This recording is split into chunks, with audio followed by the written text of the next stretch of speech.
I remained standing in the corridor of the crowded train. Without wasting a second, I opened the box Paula had given me when we parted. It contained the 2 packs of cigarettes I had given her. My father had brought them to me. My father didn't smoke. He must have collected cigarettes for years on an ad hoc basis. In the box, Paula put a short note and a picture of herself. In the note, she said she hoped that the cigarettes would help me in times of need, of which I had many more to come. I must have reread the note 10 times before I stuffed the letter and photograph into my pass. The train was moving slowly. Everyone was deep in sad reflection. I found a corner where it didn't rock too much, put a piece of paper on the window frame, and began my letter to Paula. But no such luck. Some jerk from the Alpine Corps came up to me and started a conversation. Here comes the end of the vacation. It always ends too quickly. I'm going back to the guns. I looked at him, but I didn't say anything. He was just unbearable. The weather is fine, so it must be hot at the front. I remember last summer. One day Excuse me, friend, I'm writing a letter. What's this? It's to your girlfriend, isn't it? Don't worry about it. I felt like stabbing him with a bayonet. There are girls like that you can't imagine. Once in Austria. I turned my back on him and tried to finish the letter. But there was so much noise that there was no time for writing. I had to put it off for later. I stood for a long time, leaning against the glass and staring with unseeing eyes at the passing landscape. The hoarse laughter and conversations did not stop for a minute. Many joked to distract themselves from the terrible reality the front stretched from Murmansk to the Sea of Azov, and 2 million soldiers traveling with me would have to pay for their lives in the war. The train was moving with frequent stops. At each station, civilian soldiers got off and on. The latter were in the majority. They were on their way to the Eastern Front. At night we arrived in Poznan. I rushed to the regrouping center, where my pass was to be postmarked before midnight. I thought I would be sent at once to the barracks, where I spent several hours on my way to Berlin. The noise of the crowd crowding the military gendarmerie kept me from thinking of Paula. The formalities were finished much more quickly than on the way to the vacation. It was as if a double line of soldiers were continuously moving in a devilish machine. In 10 minutes my expired pass was signed, stamped and registered. I was ordered to board train number 50 bound for Korostan. Really? I was surprised. When does it leave? It leaves in an hour and a half. You still have time. Then we'll spend the night on the road. I followed the soldiers down the wooden gallery to the train, which consisted of both passenger and freight cars. I made my way through the noisy crowd, looking for a corner where I could sit down and still write a letter. On the advice of my father, who thought it safest to ride in the rear cars, I made my way into one of them, the floor of which was covered with straw, squeezing in among 5 pairs of legs sticking out of the open door. "Welcome, lad," some infantryman greeted me. "Prepare yourself for the pleasures of paradise." "What, boy, are you with us to hunt Russians?" added another. "Hunting. And not for the first time." "No way." "The first time you rode in a diaper, didn't you?" Whatever happened, we did not lose our sense of humor. Suddenly, among the other green overcoats, I saw Lenson. "Hey, Lenson! Lenson!" "I'll be damned," said Lenson, as he made his way past the soldiers crowded around the exit. "So you didn't desert?" "Neither did you, I see." "It is not so for me. I am a Prussian." "Do I look like a dark-haired deserter who ran away to Berlin?" "Well said," shouted a soldier standing in the passage. Lenson laughed, but I knew he meant it. "Look," he said. "There's another one of our gang." "Where?" "Right here on the platform, a big guy who can't stand anything." "Gals."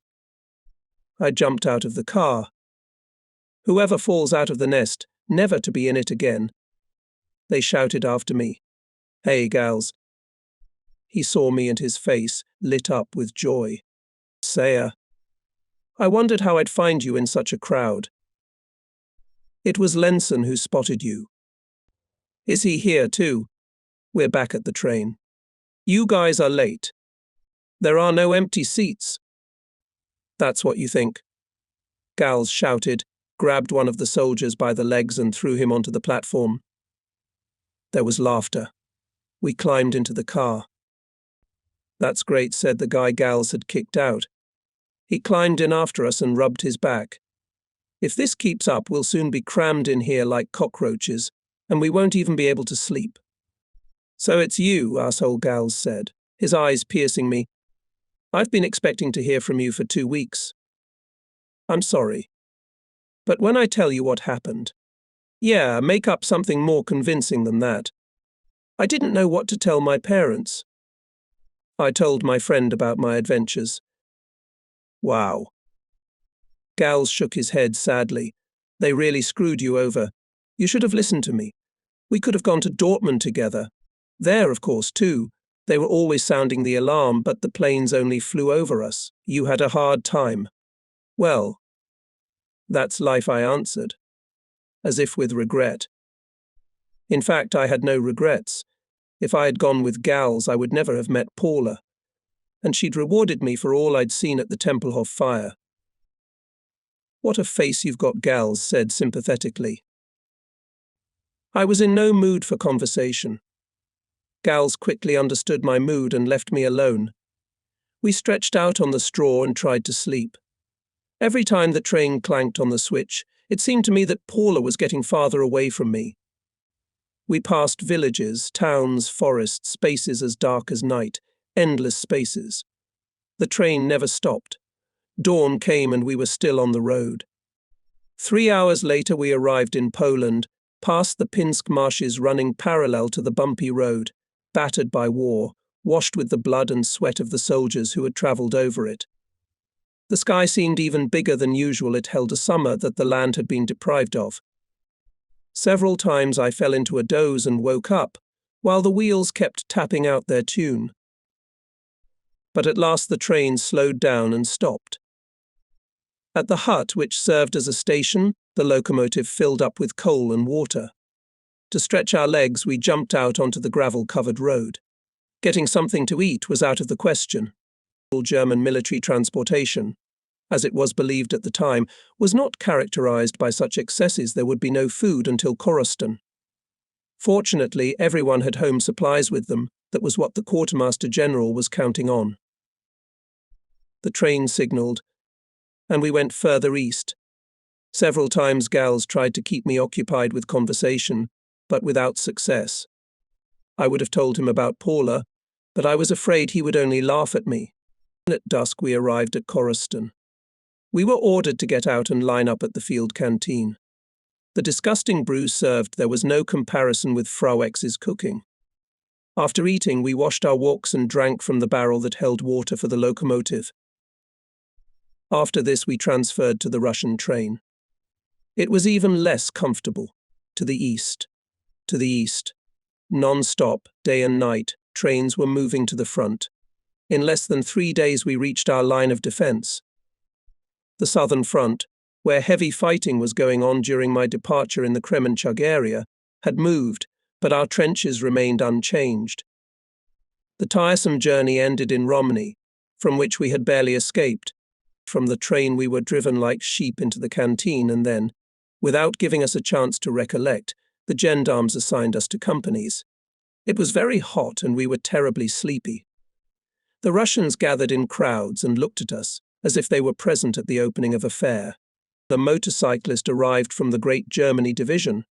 We were ordered to follow him, but he did not think of slowing down and made us run as fast as we could. In this heat, with heavy loads, we almost suffocated before we reached our destination. Feldfebel got off the motorcycle and divided our company into platoons of 40 or 50 men. We moved toward the new camp.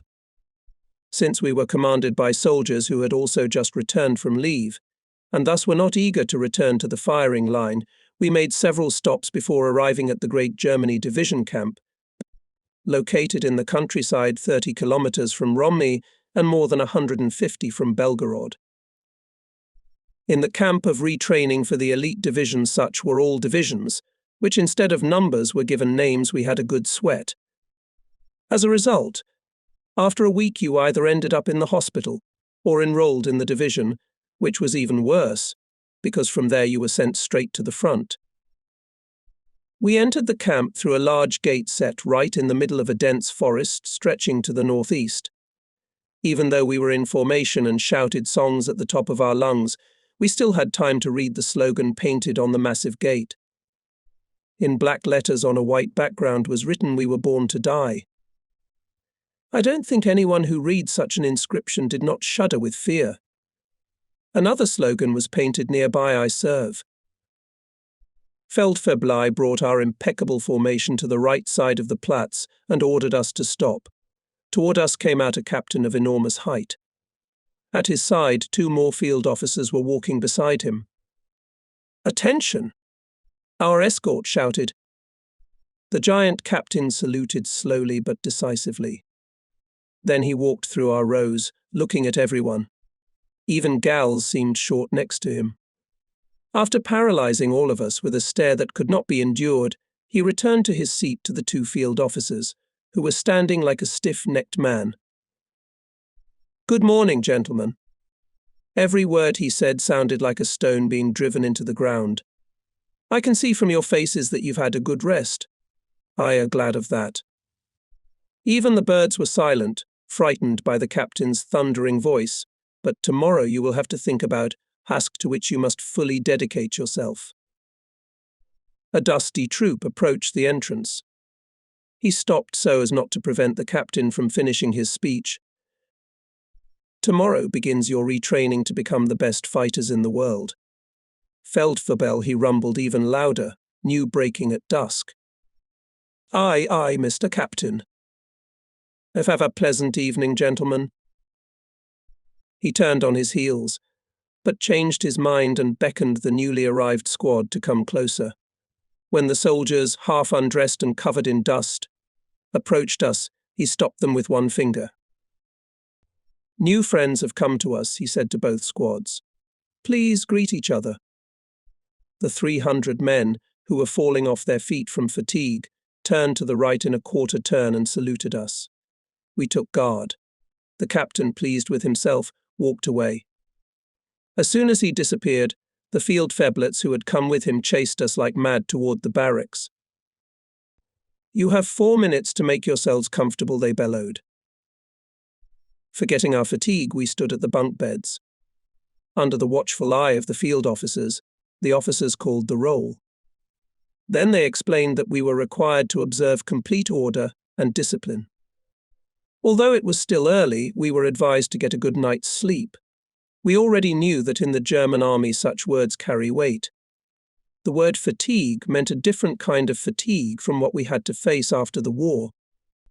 And in those days, fatigue meant losing at least 5 kilograms of weight in a few days. When the officers and field officers slammed the door and left, we looked at each other in total confusion. "Yes, I guess it's not a dull place," said Gals.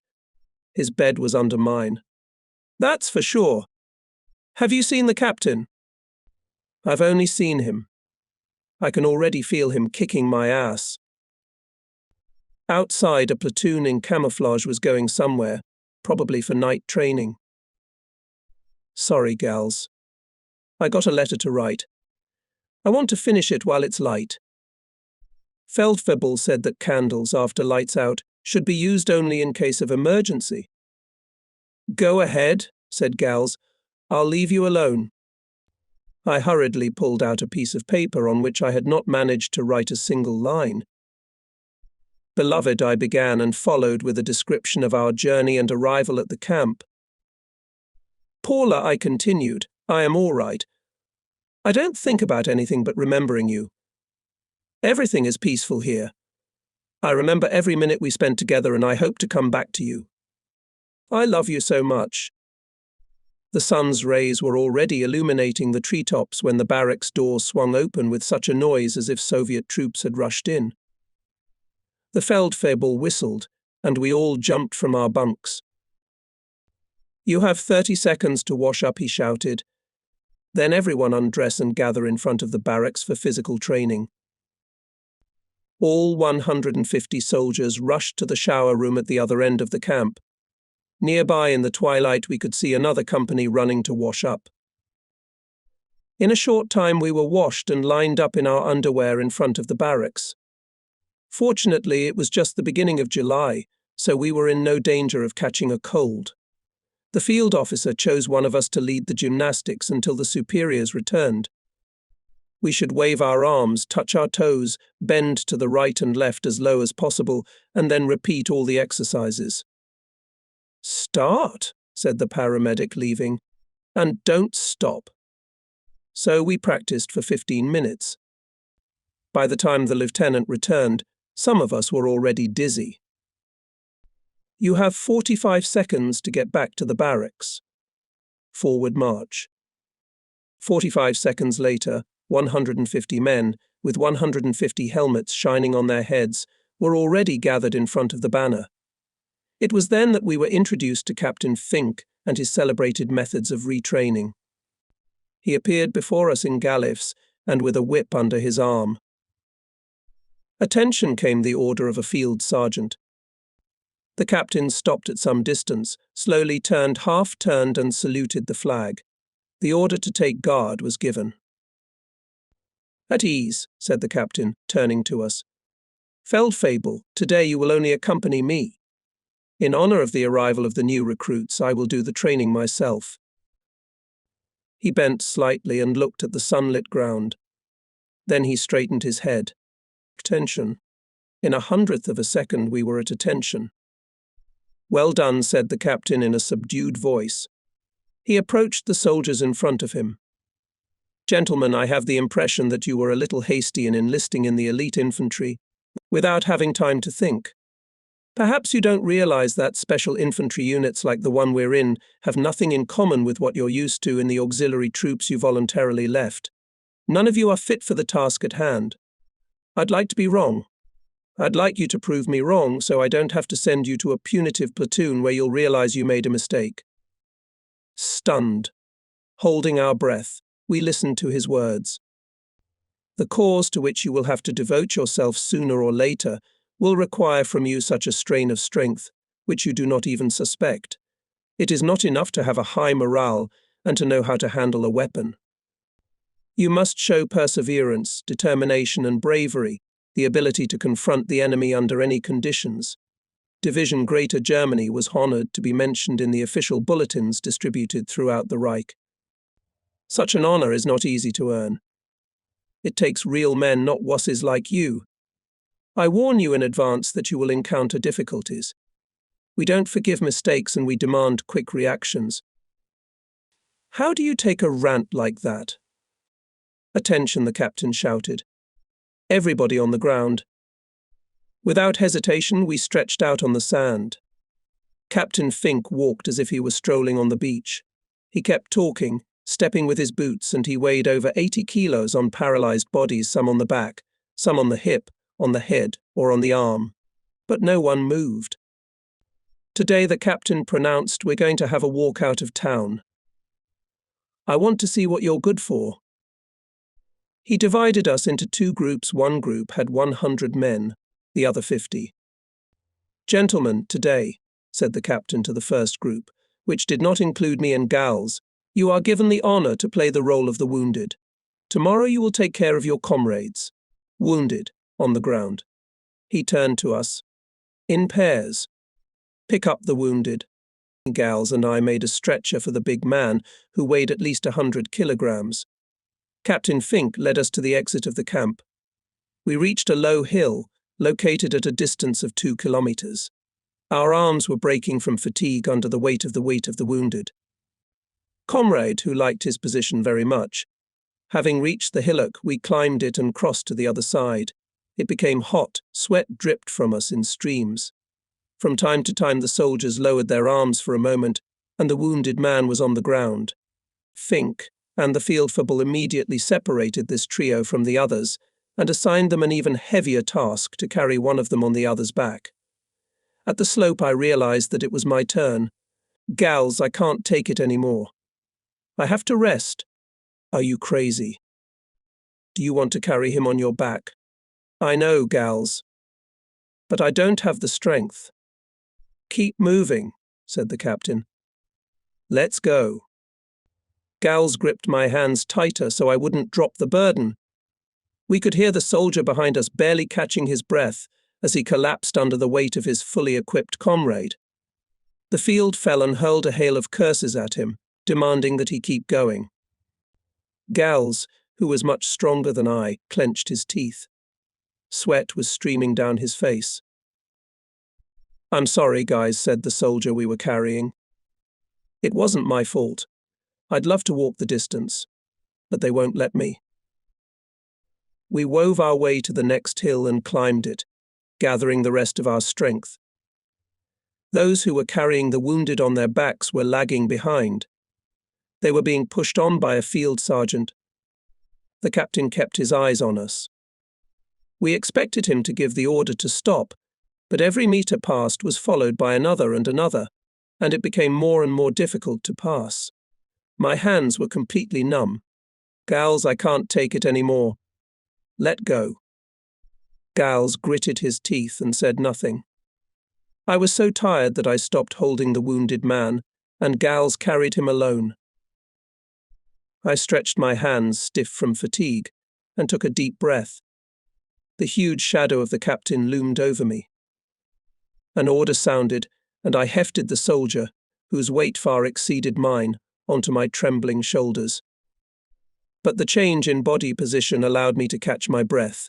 My eyes were foggy, and yet I carried on with my burden. For an hour our torture continued. We almost lost consciousness from the extreme exertion of our strength. Captain Fink obviously overestimated our abilities. Finally, he decided to give us a new exercise. You seem to be exhausted. The next exercise will be done lying down. It'll give you your strength back. Imagine there, behind the hill, is a nest of Bolshevik resistance. He pointed to a hill about 1 kilometer away from us. Imagine, he continued, glowing with joy, that it is absolutely necessary for you to take that hill. If you go there for nothing, they will gladly put you down. So you must merge with the ground and move toward the objective on your stomach in a crawl. I'll go first and shoot anyone I see. Is that clear? We just stared at him with our mouths hanging open. And he was already walking up the hill, pulling a Mauser out of his holster as he went. The couple of minutes it took him to reach the hill gave us a chance to catch our breath. Our eyes were fixed on the captain, who had gone to his position. We were perplexed. Had we understood him correctly? At the order of the field sergeant, we crawled forward to the hillside. Feldfebel ran to the captain. Gals was puffing to my left. We had travelled 4/5 of the way when the tiny figure of the captain appeared against the sky.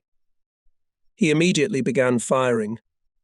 We hesitated, wondering what was going on, but the field sergeant's whistle made us keep moving. Apparently the captain had no right to shoot us for nothing. Otherwise, I have no doubt he would have aimed at every man lagging behind. His bullets whistled among us until we reached the hill. The game was not safe. In 3 weeks of retraining, we had lost 4 comrades. They had suffered accidents during the exercise. There were 20 more wounded. Some had inflamed scratches from crossing barbed wire. Some had been hit by bullets or shrapnel. Some had been run over by a truck or a training tank. We had to rescue soldiers who almost sank on rafts made of sleepers. We went on endless hikes.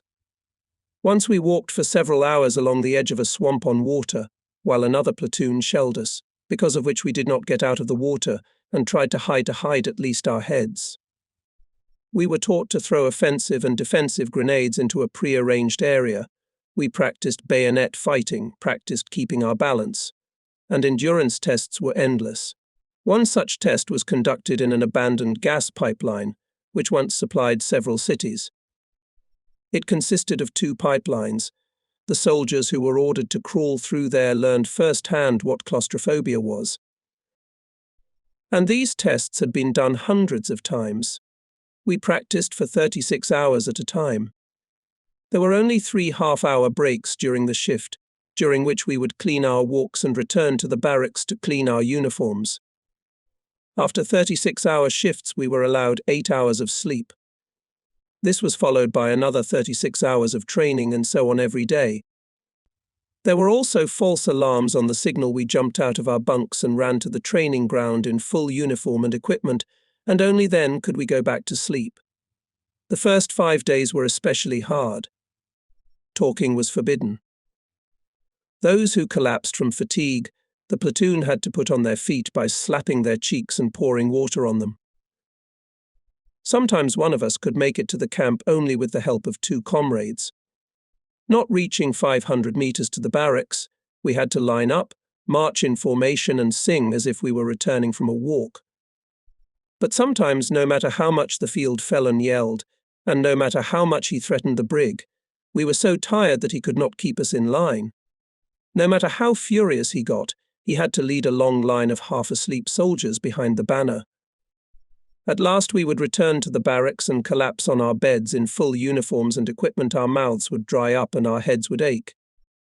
But no circumstances could change the established order in the camp. Captain Fink bent his own way, and he did not care about our bleeding gums and gaunt faces and blisters on our feet, from which blood was also oozing. But our head ached so badly that we could not think of anything else. It was useless to ask for mercy. The call for help was answered with the same phrase, "March on."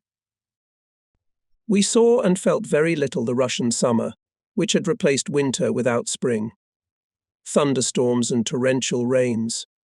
Shoulders rubbed with straps and weapons. Pokes, bruises and whiplash. Cauldrons filled with tasteless slop. Fear of being in a penal battalion. Fear of succeeding and dying heroically in the war. The empty heads, the staring eyes of comrades who see nothing but the ground. I received 2 letters from Paula, but from exhaustion I couldn't even make them out. I was angry with myself that I couldn't write a single line during my 8-hour rest. When I learned that in the West, 3,000 kilometers away from us, in Paris stopped dispensing alcohol after set hours, and Parisians considered it terrible, I laughed at the thought of such injustice. One of the biggest mistakes of the German command during the war was that German soldiers were treated even worse than prisoners. Instead of allowing us to rob and rape, we were condemned for that in the end anyway. We learned how to defend ourselves against a tank attack. In record time, we dug trenches 150 meters long, 5 meters wide and 1 meter deep. We were ordered to occupy the trench in tight rows and not to leave it, no matter what happened. Then 3 or 4 Mark III tanks came at us at right angles. At different speeds they crossed the trench. These behemoths weighed so much that the ground beneath them fell 10 to 20 centimeters. The tracks of the tanks gnawed into the ground of the trench and passed only a few millimeters from our heads. We screamed with terror. Even now, seeing a bulldozer reminds me of that. We were taught how to handle the Faust patronomes, to use magnetic mines to attack. You have to hide in the shelter and wait for the tank to approach, then run and put explosives between the hull and the gun turret. Running out of the shelter before the tank approached 5 meters was not allowed. Then, with desperate speed, we rushed to the monster, grabbed the hook and climbed on the tank, set the mine and jumped off the tank with a special somersault to the right. Fortunately, I never had to blow up a tank coming straight at me. Lenson was promised to be promoted to the rank of Oberleutnant and then to the rank of Field Fleet for his success in the training. During the exercises, he showed us how to act. This is a sight you won't see in any adventure movie. But it was Lenson's self-confidence that led him to a terrible end a year and a half later. In the courtyard stood a hutta roof on 4 poles for those who had not lost their dignity and dared to disobey. Under the roof were empty boxes that served as benches. They called it a doghouse. I never saw anyone languishing there, but there were many rumors about how the prisoners were treated. They were given to understand that these punishment cells were different from those in which soldiers were punished in France. There, the punished sleeps on a mattress. In our camp, the penalized men spent 36 hours together with the others on exercises. At the end of the training, they were taken to the doghouse and chained with their hands behind their backs to a heavy bar placed vertically. In this position, they had to spend 8 hours of rest sitting on empty crates. The chowder was brought to them in a large tub. They gulped it down like dogs, for their hands were tied behind their backs. Needless to say, after 2 or 3 times in such conditions, the victim, who had no opportunity to rest properly, fell into a coma, which ignominiously ended the suffering. The soldier would then be sent to the hospital. There was a horrible story about a fellow named Nuki. He had been in the doghouse 6 times, but was unwilling, no matter how much he was beaten, to obey. One day the dying man was led up to a tree and shot. "That's how the doghouse ends," the soldiers said. "It's better not to get there, therefore. No matter how much we suffered from fatigue, we continued to march properly." What surprises me most of all is that we considered ourselves useless soldiers, and yet, in spite of the agony, we were eager to improve our skills. But Herr Captain Fink knew better than we did what we needed. His fatherly care nearly killed many of us. Sometime in the middle of July, a few days before the beginning of the fighting near Belgorod, the commandant of the camp, at a ceremony held in the open air, awarded us the rank of infantrymen. In front of a tribune decorated with banners, on which stood the officers of the camp, we swore the oath to the Führer. One by one we approached the tribune with parade step, turned and headed towards it. When we reached a certain distance, 7 or 8 meters, we took the visor and shouted in a loud voice, "I swear to serve Germany and the Führer until victory or until death." Then we made another turn to the left and joined the ranks of those who had already completed the ceremony. We were filled with lofty feelings. We were preparing to set the Bolsheviks on the right path, as if we were crusaders at the walls of Jerusalem. Since I was only half German, the ceremony had a special meaning for me. In spite of all the difficulties I had to go through, my ego was warmed by the thought I was accepted into the company as an equal among equals, as a warrior worthy of bearing arms. Then a miracle happened. Fink gave each of us a glass of excellent wine. He drank it with us to the roar of hundreds of throats, Sieg Heil. Then he walked through the rows, shook hands with each of us, thanked us, and announced that he was pleased with us and with himself. He said, "I am glad that I am sending real soldiers to the division. I do not know what kind of soldiers we have become, but we have definitely gone through fire and water. We lost a lot of weight, the sunken eyes and gaunt faces told about it. But that was to be expected. We were allowed 2 days of rest before leaving the camp, and we took full advantage of this opportunity. It is hard to believe we all admired Mr. Captain and dreamed that someday we would be his followers." On a hot summer evening in 1943, we were once again in close proximity to the front. The Russians had recently taken Belgorod and had equipped positions on the outskirts of the city in our former trenches. The front line through Belgorod was quiet for the time being. The campaign, which had continued almost without interruption since our retreat from the Belgorod-Voronezh-Kursk triangle, was draining both sides of their last strength. The Russians were burying the dead, who were innumerable, and preparing a new powerful offensive on our positions, scheduled for September. After the massacre at Slavyansk, Kharkov remained in our hands, and the Russian breakthrough on the southern front was stopped near Kremenchug. The Soviet troops, having licked their wounds, drove the Germans and Romanians out of the Caucasus and the Kalmyk steppes. They drove us out of the Seversky Donets. Nevertheless, they have not yet fully mastered the situation. Taking powerful counterattacks, we could break their offensive. Such cities as Belgorod, Kharkov and Stalingrad appear in all accounts of German counterattacks. 60,000 soldiers took part in the Battle of Belgorod. One of them was me. 18,000 Hitler Youth recruits arrived from the camps in Silesia. Their baptism of fire took place in an unequal battle. A third of these boys lost their lives. I remember their arrival very well. They marched in columns and were ready for anything. Some platoons carried banners on which stood out golden letters of inscriptions, "Young Lions" or "The world belongs to us." Platoons of machine gunners appeared at the front infantry regiments whose ammunition pouches were filled with cartridges and grenades hung from their belts. Motorized brigades with all their heavy equipment. There were soldiers everywhere, and for the next 3 or 4 days they kept arriving. Then everything went quiet. We were assigned to regiments, units, and companies, each being told our exact destination. We had no idea that an attack was being prepared, but we participated in the preparations for it, thinking that we were doing normal military work. As in the past, my comrades and I became errand boys. We were reminded of our former days of study. It was stifling heat. The dry yellow grass of the steppe did not keep the dust down. The slightest breeze made it fall asleep in our eyes. In the evenings we made fires, talked or sang songs. There was plenty of time to correspond with Paula, and now all I could think about was her. One evening we were rounded up and given ammunition. Each soldier received 120 rounds of ammunition and 4 grenades. 10 men, 9 soldiers under the command of an officer made up the offensive detachment. The machine gunner was Gals. Besides him there was another soldier at the machine gun. We received a rifle, 2 other grenadiers' automatic rifles. In addition, we were loaded with boxes filled with grenades. In complete silence, taking all precautions, we made our way to a shelter close to a large farm, just in front of the front line. The armoured brigade of the Greater Germany Division was nearby. Tractors had brought in Tiger tanks and heavy howitzers.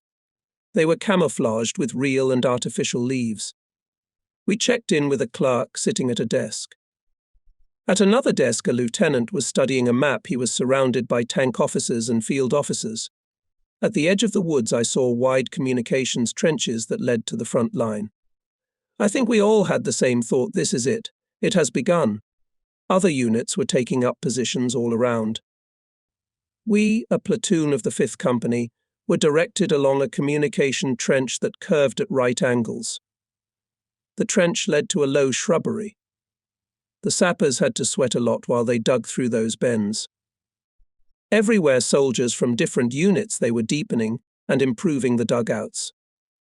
It was about 6 o'clock in the evening, and the heat of the day had subsided. We got out of the forest by a trench and walked along the tree-lined hills. We were shown the way by an officer who kept his eyes on the map. We turned to the right and again found ourselves under the trees. It was still hot. The soldiers were crowding everywhere. They were looking for positions. Finally, we came to a dugout, which was packed with young soldiers from the Hitler Youth. "Stop," shouted the officer who led us. "Here you will divide into groups and take positions according to the order. Feldfebel will explain to you what to do." He saluted and left us with the boys from the Hitler Youth, who sat on the ground or squatted and chatted merrily. I went to Gals, who put down the MG42 and wiped the sweat from his face. "Damn it," he cursed. "I wish they'd left me the rifle. That machine gun weighs a ton." "I'm with you, Gals. I think we were assigned to the same platoon." We compared the palms of our left hands. Both were stamped 5R8, which meant 5th Company, 8th Platoon. "What is this?" asked Olenshim, who came up to us. "The number of our squad de fleur," explained Gals. "If you are not in the 8th, we do not know you." Olensheim looked apprehensively at the palm of his hand. "Oh shit, I'm in the 11th. You do not know what our task is?" "I do not," said Gals. "Ask Corporal Lenson. I'm sure he'll know what's going on." "We're going on a picnic," laughed Lenson. He was not happy his rank did not yet give him access to the secrets of the gods. A boy from the Hitler Youth came up to us, as pretty as a ripe young lady. "Do Russians stick together in battle?" he asked, as if he were asking a question about the enemy's soccer team. "They do." Gals reminded me of an old lady in a living room. "You seem to have experience," so I asked. The guy excused himself. We were all about the same age. "I'll tell you what," young man Lenson said. "There must be at least some benefit from a promotion. Shoot the first Russian you see, and don't hesitate." There are no bigger scumbags than these Russians. Are the Russians going to attack? Olensheim turned white. Surely we will attack first, said the guy with the face of Madonna, which could not be imagined cruel. He turned back to his comrades. Do you think they'll tell us what's going on? Lenson spoke loudly, so that he could be heard by the field officer.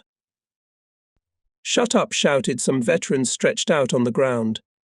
When they put lead in your ass, then you'll know. Hey, the Hitler Youth soldier couldn't let those words pass his ears. What kind of bastard talks like that? You'd better keep quiet, suckers, the veteran muttered. He looked old compared to us. He was in his 30s, so he had been enduring the hardships of war for several years. We'll hear more of you when you get your first batch. A soldier from the Young Lions got up and approached the veteran. Maybe, he said in the confident tone of a law or medical student, you can explain your defeatist mood, which is undermining everyone's morale. Fuck you, he muttered. The boy's colourful speech did not move him at all. I'm afraid I have to insist on an answer, the young soldier persisted. I have already said you are a herd of sheep. Until you get a kick in the teeth, you will not start thinking. Another Hitler Youth soldier jumped up to the veteran as if stung. He was sturdily built, and in his eyes, the colour of steel, there was an overwhelming determination. I thought he would throw himself at the veteran, who didn't even look in his direction. You say we're Mama's boys? His voice was as imposing as his appearance. We've been in training for months, so you're not the only tough one. We've all been tested for endurance. Rummer. He turned to his comrade. Hit me. Rummer jumped to his feet, and his strong fist drove into his friend's face. The man staggered from the blow, then stepped toward the veteran. 2 streams of blood oozed from the young lion's lips and ran down his chin. And I'm not the only one who can take a punch. To hell with you, the veteran said. He decided it wasn't worth it to get into a fight just before the offensive began. You're all heroes. He turned and started whistling. Why don't you write a letter to your family instead of clinging to each other? Suggested the field sergeant. They'll start collecting the mail soon. That's not a bad idea, said Gals. I'll write to my parents. In my pocket was a letter to Paula, which I had been carrying for several days, but could not finish. I added more tender words and folded it into a triangle. Then I started the letter to my parents. As soon as it gets scary, we all think of our parents, especially our mother. The nearer the hour of onset got, the more afraid I became. I wanted to tell my mother how I felt in a letter. Face to face, it was always difficult for me to speak frankly with my parents, to confess to them even the smallest offences. I was often angry at them for not helping me. But this time I was able to express what I felt. I give you my letter in full. My dear parents, especially my mom, you are probably scolding me for not writing you enough. I have already explained to my father that we live here in such a way that there is no time for letters. But now, at last, I've decided to apologize to you and tell you how I'm doing. I could write to you, Mother, in German. I have made great progress in it, but French is still a little easier for me to write. My life is bearable.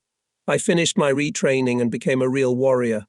I would like you to see Russia with your own eyes. You can't even imagine what a huge country it is. The wheat fields around Paris are nothing compared to what we see here. It was terribly cold in the winter, and now it's extremely hot.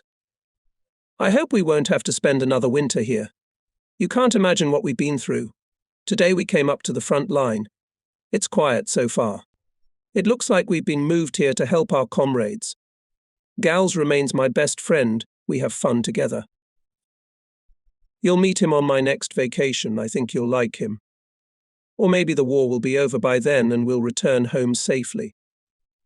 Everyone is sure the war is over. It can't go on like this. We can't take another winter like this. I hope my brothers and sisters are okay, and that my little brother doesn't spread too much about what's happening to me. I can't even tell you how much I'm looking forward to seeing them. Daddy told me how hard life is for you.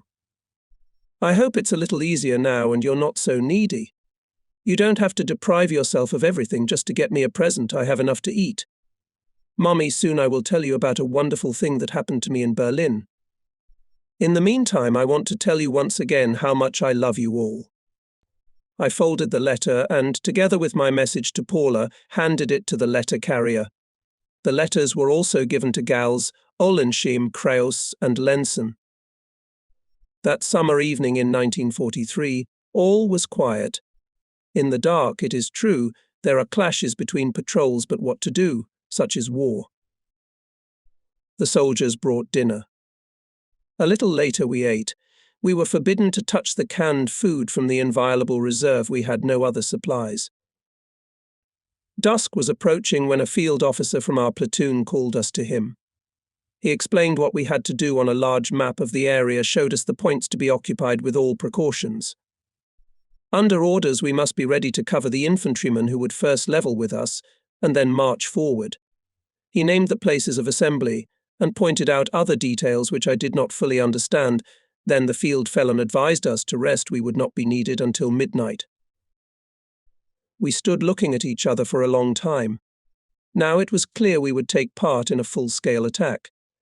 We all had a bad feeling on our faces. Someone will not return alive from the battle. Even in the army of the victor there are dead and wounded, so said the Führer himself. But none of us could imagine ourselves in the place of the killed. Of course someone would die, but I would only be present at the funeral. Even though there was no doubt about the danger, no one could imagine that he would lie mortally wounded. It happens to other people, it happens to thousands of other people, but not to me.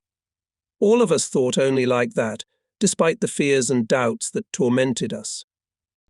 Even the Hitler Youth soldiers, who had spent years cultivating their readiness for self-sacrifice, could not imagine that in a few hours one of them would not be alive. One can serve an idea built on logic and prepare for great risk, but it is impossible to believe that the worst will happen. And so the night came.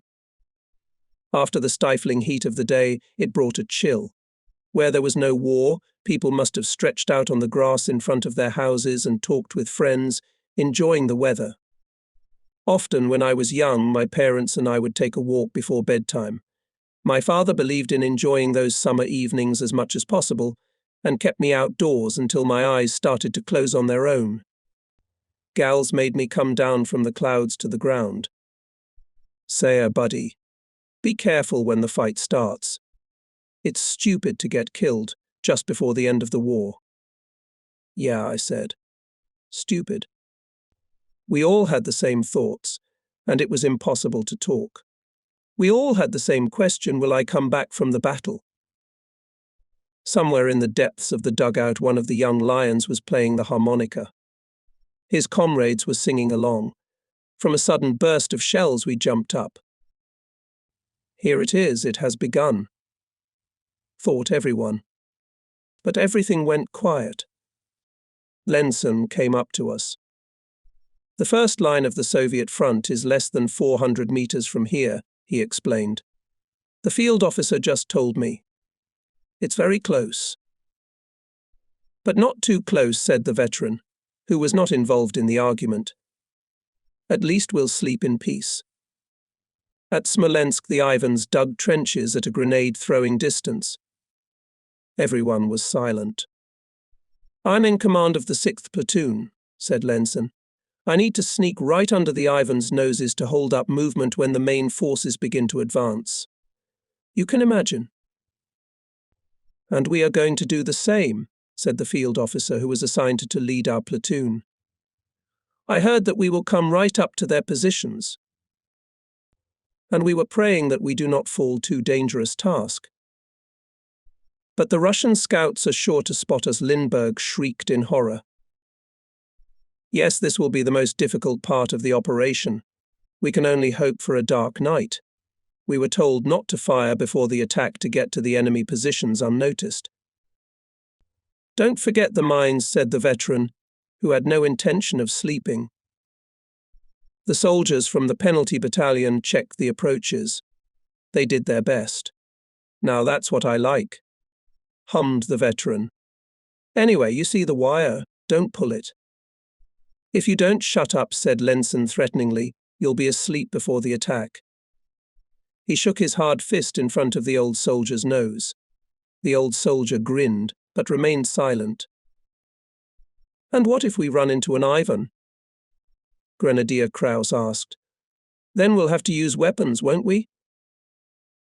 Only as a last resort, answered the field officer. Ideally, we should attack them suddenly and eliminate them without any noise. Without any noise. What do you mean? Hit them with the butt of a rifle or hit them with shovels? Gals asked anxiously. Shovels, bayonets, anything. We must get rid of them, that's all. Without raising the alarm. We'll take them prisoner, muttered young Lindbergh. Are you crazy? Said the field officer. The unit cannot take prisoners during the offensive. What are we going to do with them? Damn, said Gals. So we have to kill them. What? Are you scared? Lenson asked. Not at all. Gals wanted to show that he was a real man, but his face turned white. I looked at the spatula hanging from my best friend's belt. Here we had to stand up to let the captain and his company through. And what point exactly are we at? Naively asked young Lindbergh. In Russia, answered the veteran. But no one laughed. Feldfebel explained that we are 3 miles northwest of Belgorod. I'll go to bed, said Gals, stammering. From all these preparations he was obviously uncomfortable. We lay down next to each other, without even laying out our sleeping bags. In the darkness gleamed the metal of the machine gun, which Gals put muzzle down in the trench. We couldn't sleep, not because we couldn't sleep in the open air with all our gear on. We had slept that way more than once, but because we were worried about the future. To hell with you. I'll sleep when I'm in the other world, Grenadier Krauss said at the top of his voice. He got up and began to urinate against the wall of the trench. I lay awake for a long time, thinking and thinking. In the end I fell into a dream and slept for 3 hours. I was awakened by the distant noise of an engine. From my movement woke up Gals and Gumpers, another grenadier who lay next to me and put his head on my shoulder. What else is there? He whispered in a sleepy voice. I don't know. I thought we were being called. What time is it? Gals asked. I glanced at the watch I'd gotten at school. 20 minutes past 3. When is it light? Asked young Lindbergh, who hadn't slept a wink. It must be early this time of year. The engines kept going. If those drivers don't shut up, they'll wake up all the Russians. We tried to go back to sleep, but couldn't. After half an hour, some sounds were heard outside the dugout walls. Since it was dark, we assumed that it was soldiers gathering their belongings. We turned that way to see what was going on when a field sergeant appeared. Platoons 8 and 9? He asked, lowering his voice. In place. Answered the platoon members. Come out in 5 minutes and go to your assigned positions. Good luck. We immediately put all thoughts behind us, and our minds became empty, as if after anesthesia. All of us took up our weapons, checked whether the equipment was well secured, as Captain Fink had taught us, especially whether the straps holding the helmet on were properly fastened. Gals shouldered the machine gun, and Lindbergh, his assistant, squeezed in front of him. Only the veteran, the second machine gunner of our platoon, acted as if he had forgotten what was ahead of us. He was in no hurry, unlike the others. He had been in such trouble before, so he leaned the heavy machine gun against his leg and waited for the order to move. I hope you're all right, the veteran turned to his machine gun with a sardonic grin. 8th Platoon, Feldfebel called out. His voice sounded as if he had received an electric shock. Follow me in silence. We came out and, keeping together, went along the trench to the forward positions. Feldfebel led the procession. In front of him came Grenadier Gumpers, 22 years old, then Gals, who had just turned 18, and Lindbergh, who was not even 17, then 3 machine gunners, a Czech, whose age was difficult to determine and whose name was impossible to pronounce, a native of the Sudetenland. I was followed by the veteran and his aide, another frightened boy. At the end of the procession was Kraus, who was in his early 20s. We walked in the correct order, as we had been taught in the camp, where we had to sweat a lot. Sounds were heard, but whether they came from the Russian side or from the German side was not clear. We passed several trenches crowded with soldiers still asleep in the warm summer atmosphere, and finally in the middle of the woods we got out of our trench. Young Lindbergh, loaded like a donkey, stumbled as he climbed up, the machine gun magazines he was carrying hitting each other. The field fable grabbed him by the straps and helped him out. Then looked at him angrily and kicked him in the shin. One by one we reached the edge of the forest. Suddenly the lieutenant stopped like a stumbling block, and we almost crashed into each other. "It's darker here than in the underworld," the veteran whispered to me. It seemed to me that our guide, having signalled us to stop, kept going forward. We waited for a new order. In spite of our attempts at complete silence, the guns still made a few metallic sounds. The Feldfebel returned, and we set off again. We reached the trenches at the edge of the forest, where the scouts were already waiting for us, lurking like snakes. We went down into their small trench. "Lie down on the ground," whispered to me Sudetets, who basically went ahead of me. "Tell the others." One by one we left the last German positions and crawled on the warm ground, which was in no man's land. I did not take my eyes off the nailed boots of Sudets, trying not to let him out of my sight. From time to time I saw the silhouette of a comrade who had to climb over some obstacle. Sometimes the toes of the boots of a soldier who was crawling in front of me suddenly stopped a centimetre from my nose. Then I was terrified. Suddenly the soldier lost sight of the one ahead of me.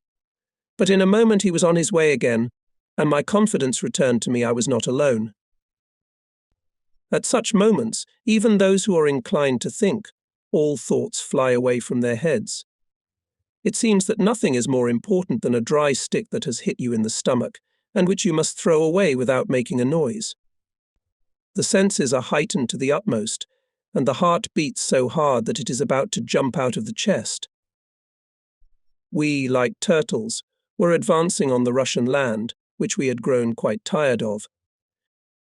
We had to crawl along a strip of sand on which we could be seen perfectly well. We ducked under the thorny curly stalks, which at first we mistook for Russian wire. Then we came to a swampy ravine and here halted. Feldfebel, who was perfectly oriented on the terrain, once again replayed in his head the path we had travelled, trying to understand where we were at the moment. The smell in the ravine was like a plague barracks.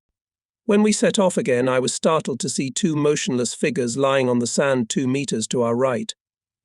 I pushed the veteran under my elbow and pointed them out, but he looked on and turned away indifferently. With horror I realized that there were 2 corpses in front of us, and we would leave them to rot until they were buried in a mass grave. I had the impression that we were crawling into China. Half an hour had elapsed since we had set out, when the wire stretched by the Russians first came into sight. Each of us waited with a clenched heart for the advance scout to open the way for us.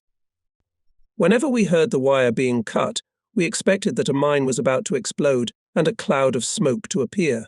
Sweat streamed down our soot-covered faces. While we were sneaking under the Soviet wire, making no more than 15 meters per hour, we must have aged a few years. We stopped for a moment and came together. There were some sounds coming from the Russian forward positions. We looked at each other and realized that each of us was experiencing the same feelings. Another 20 meters we crawled through low shrubbery and grass. We heard voices. Now there was no doubt we had reached the first line of the Russians. Suddenly a barely visible figure appeared, a Soviet scout leaning over the trench where his comrades were.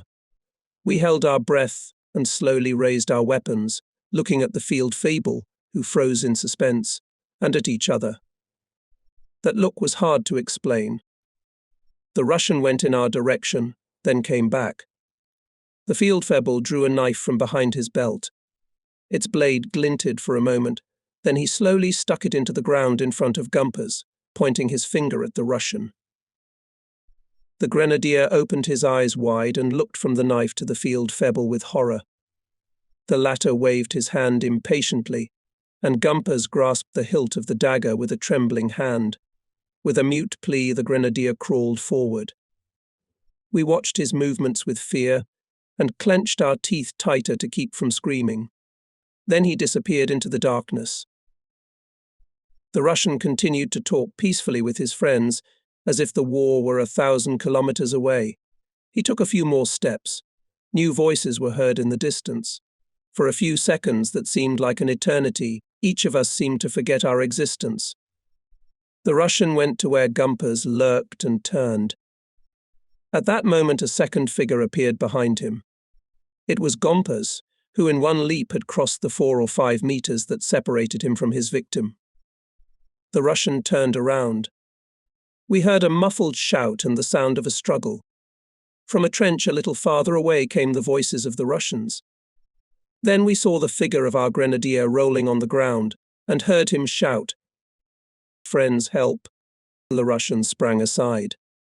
The night was cut through by the sound of a machine gun.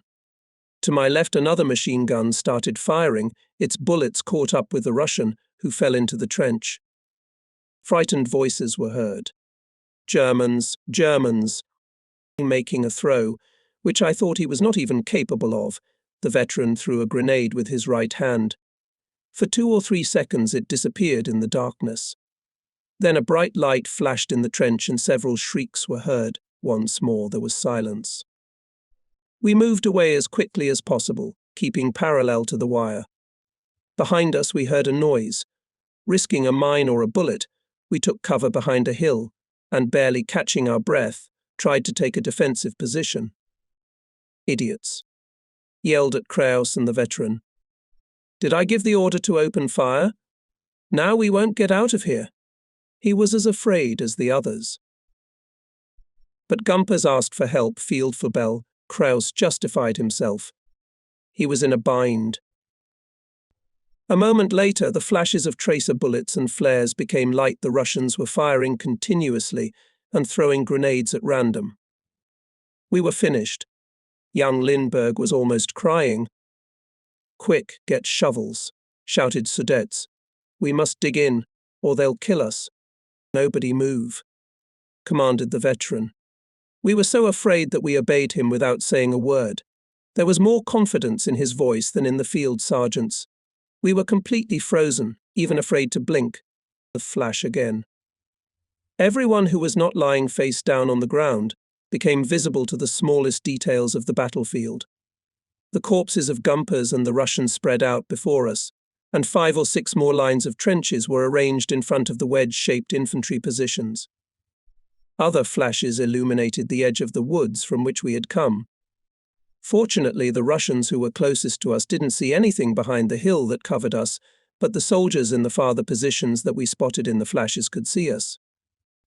And they did start throwing grenades, which the Russians did quite well.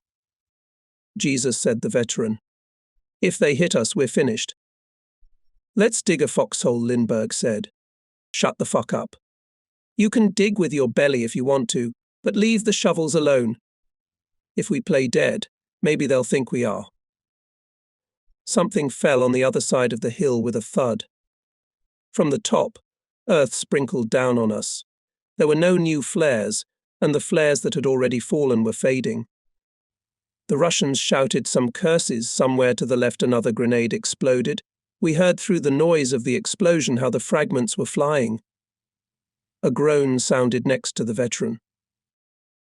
"Quiet. Hold on," he said through gritted teeth to his partner. "If they hear a single sound, we'll be finished."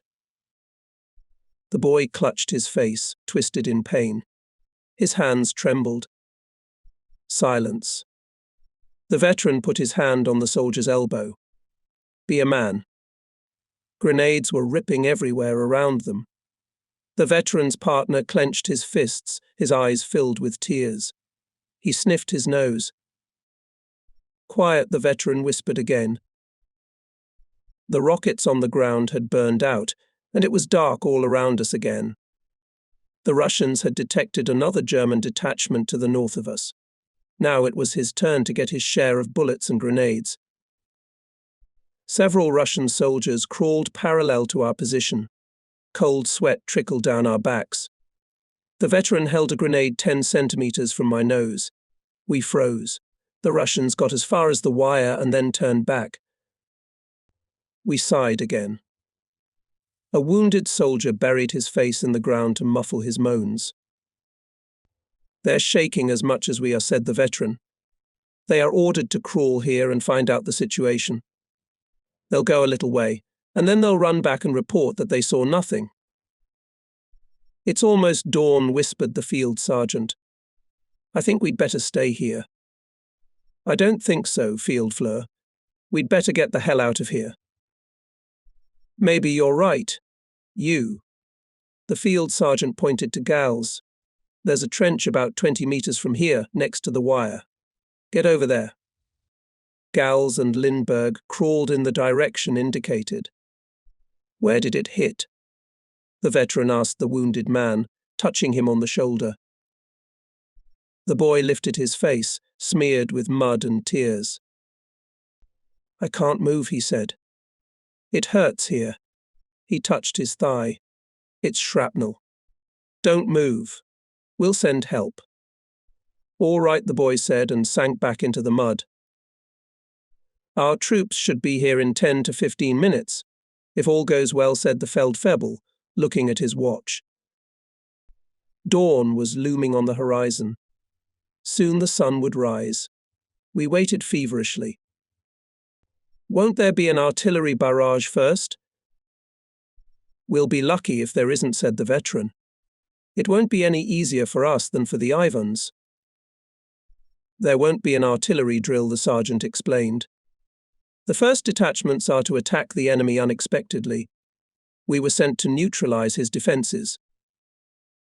But our soldiers may mistake us for Russians and cut our throats." "Not excluded," grinned the veteran. "We could hear the voices of the Russians. We could hear them so well that we seemed to be sitting next to them in the trench." "They're not worried," said the Czech. "What's the use of worrying?" "In an hour we'll be in the other world anyway," the veteran said, as if he were thinking aloud. It was getting light fast. We could already distinguish the Russian infantry, which was in the crosshairs of the veteran's machine gun, and below on the left a motionless grey mass. It was Gals, Lindbergh and the machine gun lurking. "You, boy," the veteran turned to me. "You will replace my partner. Come here, lie down on my left." "Now," I said, and crawled in the indicated direction, having in a minute jammed my nose into the machine gun belt. Now we could properly examine the Russian positions, which were 100 meters away from us.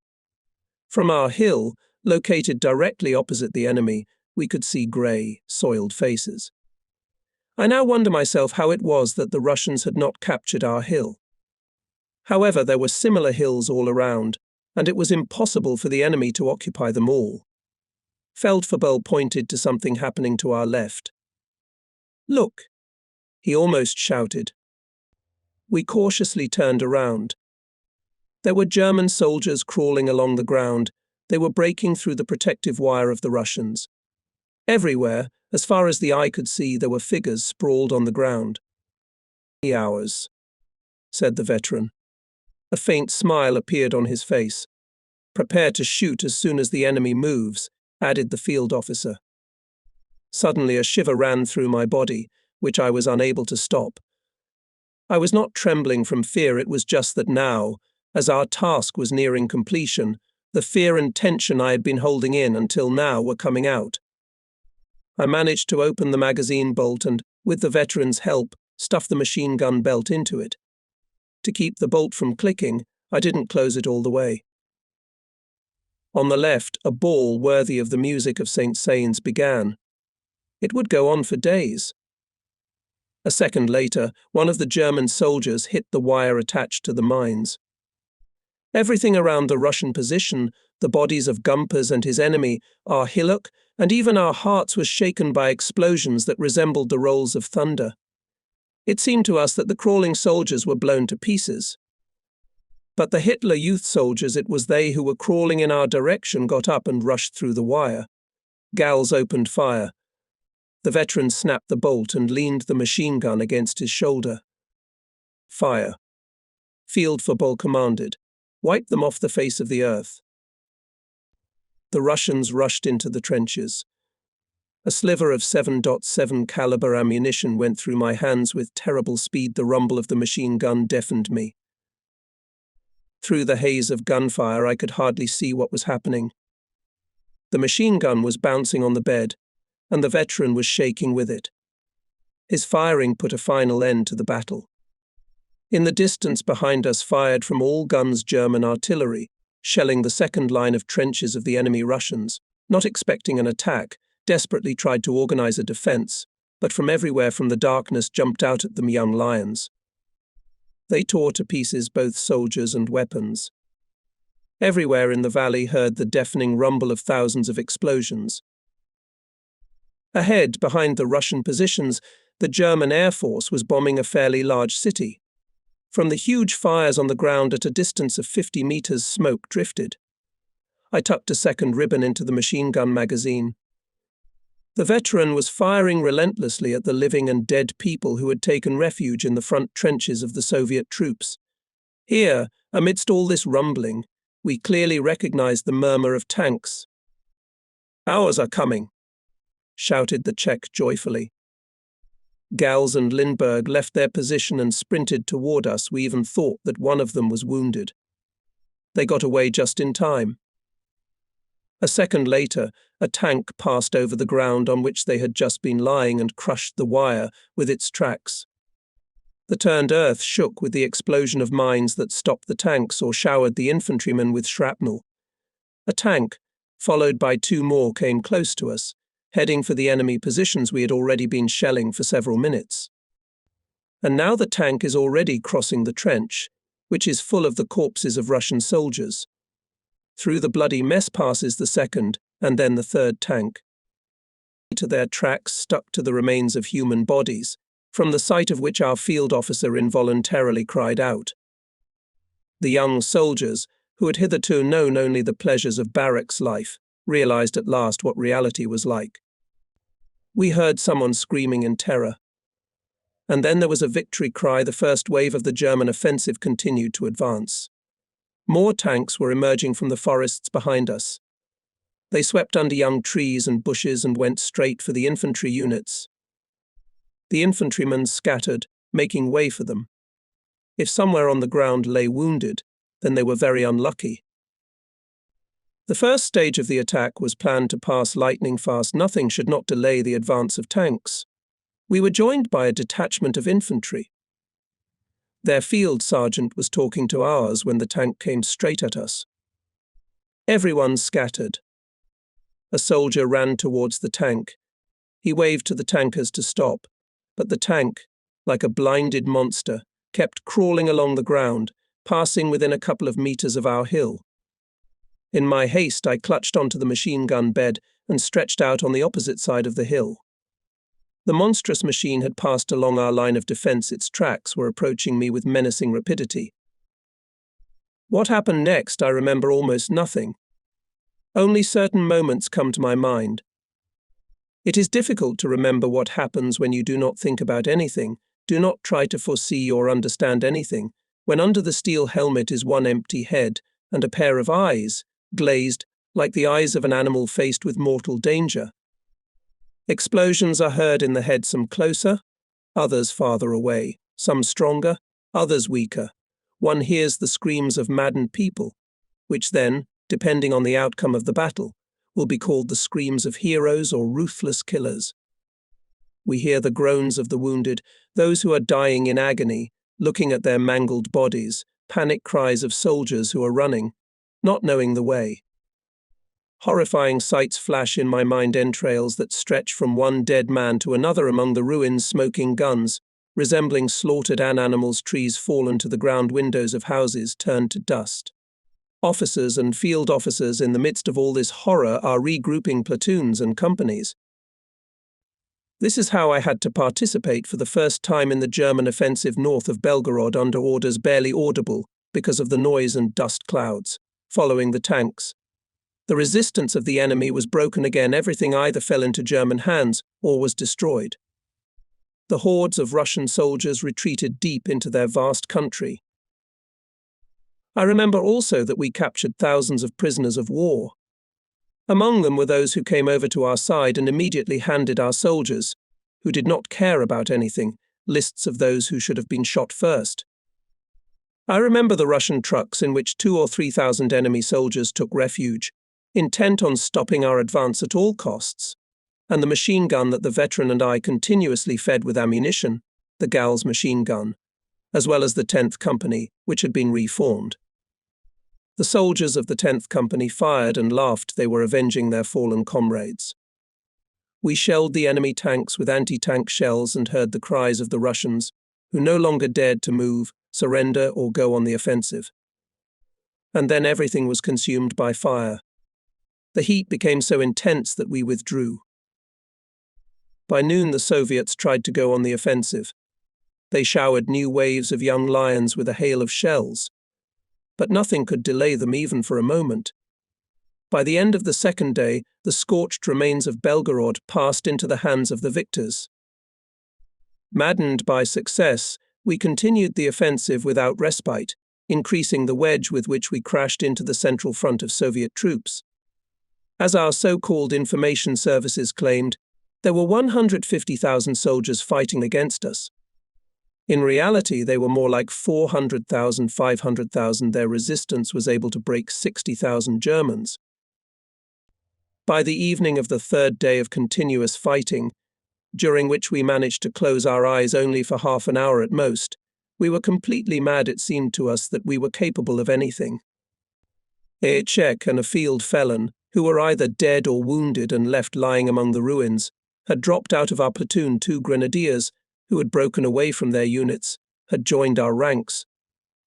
We were now divided into 3 groups: the 11th Platoon, in which Ollensheim had fought, and the 17th, which had rejoined our ranks. They were commanded by a lieutenant. We were ordered to destroy the pockets of resistance in the ruins of the village. There was still fighting there, although the retreating Soviet troops had already abandoned these positions. Before us opened a spectacle that resembled a day of judgment. However, the possibility of falling asleep in a quiet corner occupied us more than a stray bullet from the Russians. The explosions from the front of the advance shook the air, clogging our weakened lungs. Everyone was silent. Only occasionally we heard the commands halt, stand still, and we threw ourselves on the burning ground. We were so tired that we got up only when we had completely suppressed the next pockets of resistance. The soldiers who remained without reinforcements huddled in some trench. Sometimes soldiers with their hands up would emerge from their hiding places, those who wanted to surrender. And each time the same tragedy was repeated. Kraus, under the lieutenant's orders, shot 4 surrenderers, Sudets 2 and soldiers from the 17th Company 9. Young Lindbergh, who had been in a state of panic terror since the beginning of the offensive, took a machine gun from Kraus and killed 2 Bolsheviks. The 2 killed were much older than the boy and begged for mercy until the last moment. For a long time we heard their screams. But Lindbergh, who was seized by a fit of rage, fired until the screams died down. I also remember the bread house. We called it so, because after we had killed all who were in it, we found a few loaves of bread, and massacred them as a reward for the horrors that had fallen upon our heads. From fear and fatigue we were maddened. Our nerves were strained to the utmost. We could scarcely obey the orders and shouts of danger that came in uninterrupted succession. We were forbidden to take prisoners. We knew that the Russians did not take prisoners either, so however much we wanted to sleep, we had to keep ourselves half asleep, knowing that somewhere nearby the Bolsheviks were roaming. It was either them or us. That is why both I and my friend Gals threw grenades at the bread house, although the Russians had displayed a white flag there. When our endless offensive came to an end, We stretched out at the bottom of the funnel and looked at each other for a long time without saying a word. It was as if we were all numb. Our tunics were unbuttoned, torn to shreds, and from the dirt stuck to them merged with the colour of the ground. The air was still rumbling with explosions and the smell of burning. 4 more of our men were killed, and we carried with us 5 or 6 wounded, among whom was Olenshim. There were 20 of us gathered in the trench. We tried to put our thoughts in order, but the unseeing gaze wandered around the burned-out surroundings, and our heads were empty. On the radio announced that the offensive at Belgorod was a success. From it was to begin the further advance of German troops to the east. On the 4th or 5th day we passed through Belgorod without stopping in the city. The soldiers involved in the offensive were gathering strength. Countless infantrymen were sleeping on the sides of the road. Soon we were loaded into a truck and brought to a new position. I do not understand what the strategic significance of the dilapidated village was, but it was probably where the next offensive was to begin. The beautiful landscape gardens of sturdy trees and streams lined with willows reminded me of Normandy for some reason. Everywhere one could see the defences and assembly points of the offensive German units. Among the ruins of village huts we began to build a position. First of all, we had to get rid of the corpses of 30 Bolsheviks lying among the ruins. We dumped them in a small garden, which apparently had once been carefully tended. The heat was unbearable. We squinted at the bright rays of the sun, and the creases in our faces were even more sharply defined. The light poured also on the faces of the murdered Russians, whose halting pupils were unnaturally dilated. I looked at them, and inside me everything turned upside down. "Isn't it amazing," said the Sudetese calmly, "how quickly the beard grows on the dead? Look at that." He turned the corpse over with his foot. There were 7 or 8 holes in the dead man's shirt, and blood caked around them. He must have shaved yesterday, just before he was shot. Look at him. He's got a beard that would take a week to grow if he was alive. "Look at this one," laughed another soldier. He was clearing a building that had been hit by a heavy mortar shell. The Russian soldier he brought with him had no head.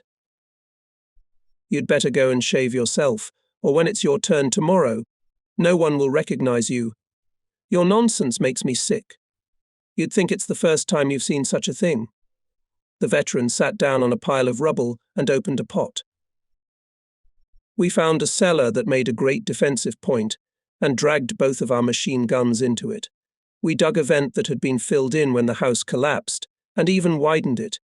For a few minutes we interrupted our work and watched a German airplane fly by. Somewhere nearby a rain of bombs fell on the Ivanovs. Gals punched a hole in the stone wall, thinking how best to arrange loopholes. Lindbergh, who also participated in the construction of the shelter, rejoiced to the point of madness. Everything that worked in our favour made him terribly excited. All he did was cry with fear and piss his pants. The veteran and I tried to staple the vent, but it wasn't working. Every time we moved, our helmets hit the low ceiling. Behind us, Kraus and 2 grenadiers were picking up rocks and other debris on the floor. One picked up an empty bottle and, out of civilian habit, set it against the wall. As I said, we had lost a field officer. The command of our platoon was taken over by a veteran who had been promoted to the rank of Oberstleutnant, but we still obeyed the orders of another fat Feldfebel, who died 2 days later. This bastard was meticulous in checking our work. He made us finish one thing and another, and he didn't even know that he had only 2 days to live. All day long we watched the soldiers pass by, sweat pouring down from them. And in the distance there were explosions and flares. It was then that our new torment began. When we slowly came to our senses, we began to realize what had actually happened to us. It suddenly occurred to us that there was no longer any Feldfebel, no Gumpers, no Czech, and no wounded lad left to his fate. We tried to erase from our minds the memories of the Russian trench, which we ourselves had machine-gunned, and of the tanks rolling directly over human bodies, of the village overflowing with Bolshevik corpses, of the bursting shells of enemy artillery in the narrow streets filled with Hitler Youth soldiers. We tried to forget everything that frightened and disgusted us. We were suddenly seized with a horror that gave us goosebumps and made our hair stand on end. I could no longer feel the outside world. It was as if I had split in two. I knew I could not bear it, not because I was better than others, but because it should not happen to a young man who lived a normal life like other people. The three grenadiers stood at the stairs. The veteran, positioned alone by the vent through which the sun peeked into the room, was fumbling through his pockets and spreading his supplies on the smooth stone. Gals curled up on the bench and was silent, while Lindbergh and Sudit stared silently through the holes in the wall, though their thoughts were obviously far away from here. I went over to Gals and lay down beside him. For several minutes we stared at each other, unable to utter words. "What the devil do we want here?" Gals finally said. His features had hardened since our stay in the Bialystok barracks. I limited myself to a gesture, letting him know that I didn't know myself. "I want to sleep. But I can't sleep," he said. "Yes. It's as hot in here as it is outside. Why don't we go for a walk?" We went outside and took a few steps through the sunlit courtyard. "Maybe there's cold water in there at least." I pointed to the garden, where a stream ran in front of us. "I'm not thirsty and I'm not hungry," either Gals replied, to my amazement. And I'm used to his voraciousness. "Are you sick?" "No, I'm just sick. I'm tired as hell, and when I look at those guys over there, I'm just lousy." He nodded at the 30 corpses decomposing in the garden. "I can't help it. We're safe from them now," I said in a tone that I was still surprised by.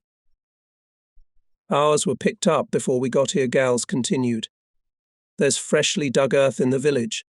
I don't know how many they put in there." "And how many we shot?" A few minutes passed in silence.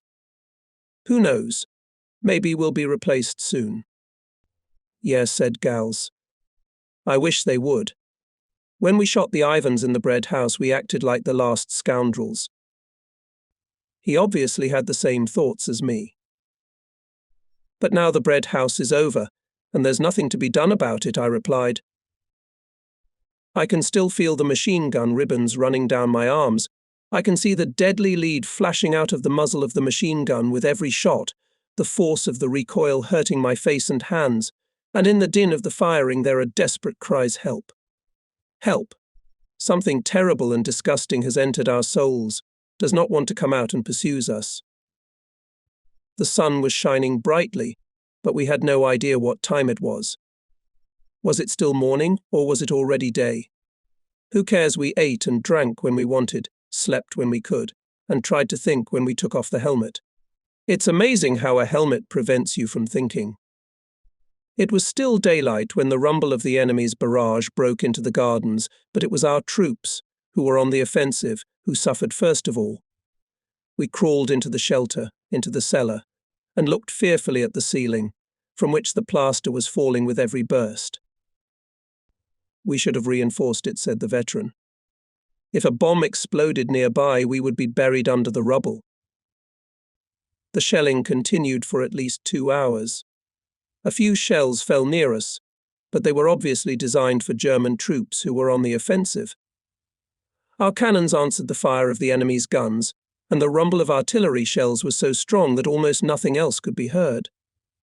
The Russian howitzers were firing at a distance of only 30 meters. In addition, the shells of our howitzers were flying over us, and the ceiling was no less likely to collapse from them. During the shelling, we felt a great tension. We tried to make predictions, but events disproved the predictions we had just made. The veteran anxiously smoked one cigarette after another and relentlessly demanded that we shut up. Kraus went into a corner and mumbled something to himself, probably praying. In the evening, a platoon that had taken part in the counterattack visited us. The soldiers had set up an anti-tank gun nearby. A little later the colonel appeared and inspected the supports we had put up to prevent the roof from collapsing. "Well done," said the colonel. He went around our platoon, offered each of us a cigarette, and then headed for the Great Germany Division, even closer to the front.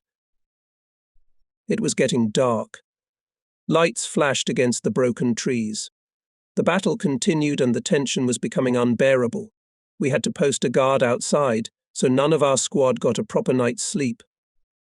At dawn we were raised and ordered to leave our shelter and move deeper into Soviet territory. The German offensive continued. We saw with our own eyes a whole field of dead Hitler Youth soldiers. They had been killed during yesterday's artillery raid. With every step we realized what could happen to our despicable flesh. "They should have buried them so we wouldn't have to look at it," Gals muttered. Everyone laughed, as if he were joking. The area we were walking through was a series of craters. How anyone had survived here was amazing. Behind the embankment was a field hospital. From the screams and groans coming from it, you would have thought it was a slaughterhouse. What we saw shocked us. I almost fainted, and Lindbergh burst into tears. We went behind the fence and stared up at the sky. As if in a dream, young soldiers passed in front of us with their arms torn off, festering wounds, intestines sticking out of their bellies, covered by sheets. After passing the hospital, we forded the canal. The water reached our chests, but its coolness brought us to our senses. On the far bank, the grassy turf was covered with the corpses of the Russians. Black with cinders stood a Russian tank. Behind it we could see the gun and the bodies of the tankers, who had been blown to pieces. On the left the battle was boiling with even greater fury. It seemed to us that one of the Russian machine gunners lying on the battlefield groaned. We approached him. One of the soldiers uncorked a flask and lifted his bloody head. The Russian stared at us with wide-open eyes in which fear was evident. He cried out, and his head fell on the wheel of the gun. The machine gunner was dead. We passed wooded hills that succeeded each other. Here, in the shade of the trees, troops returning from the front line were regrouping and resting. Many soldiers were bandaged. White bandages stood out sharply against the background of their faces, greyed from dirt and fatigue. Our platoon took roll call and everyone was sent to their assigned points.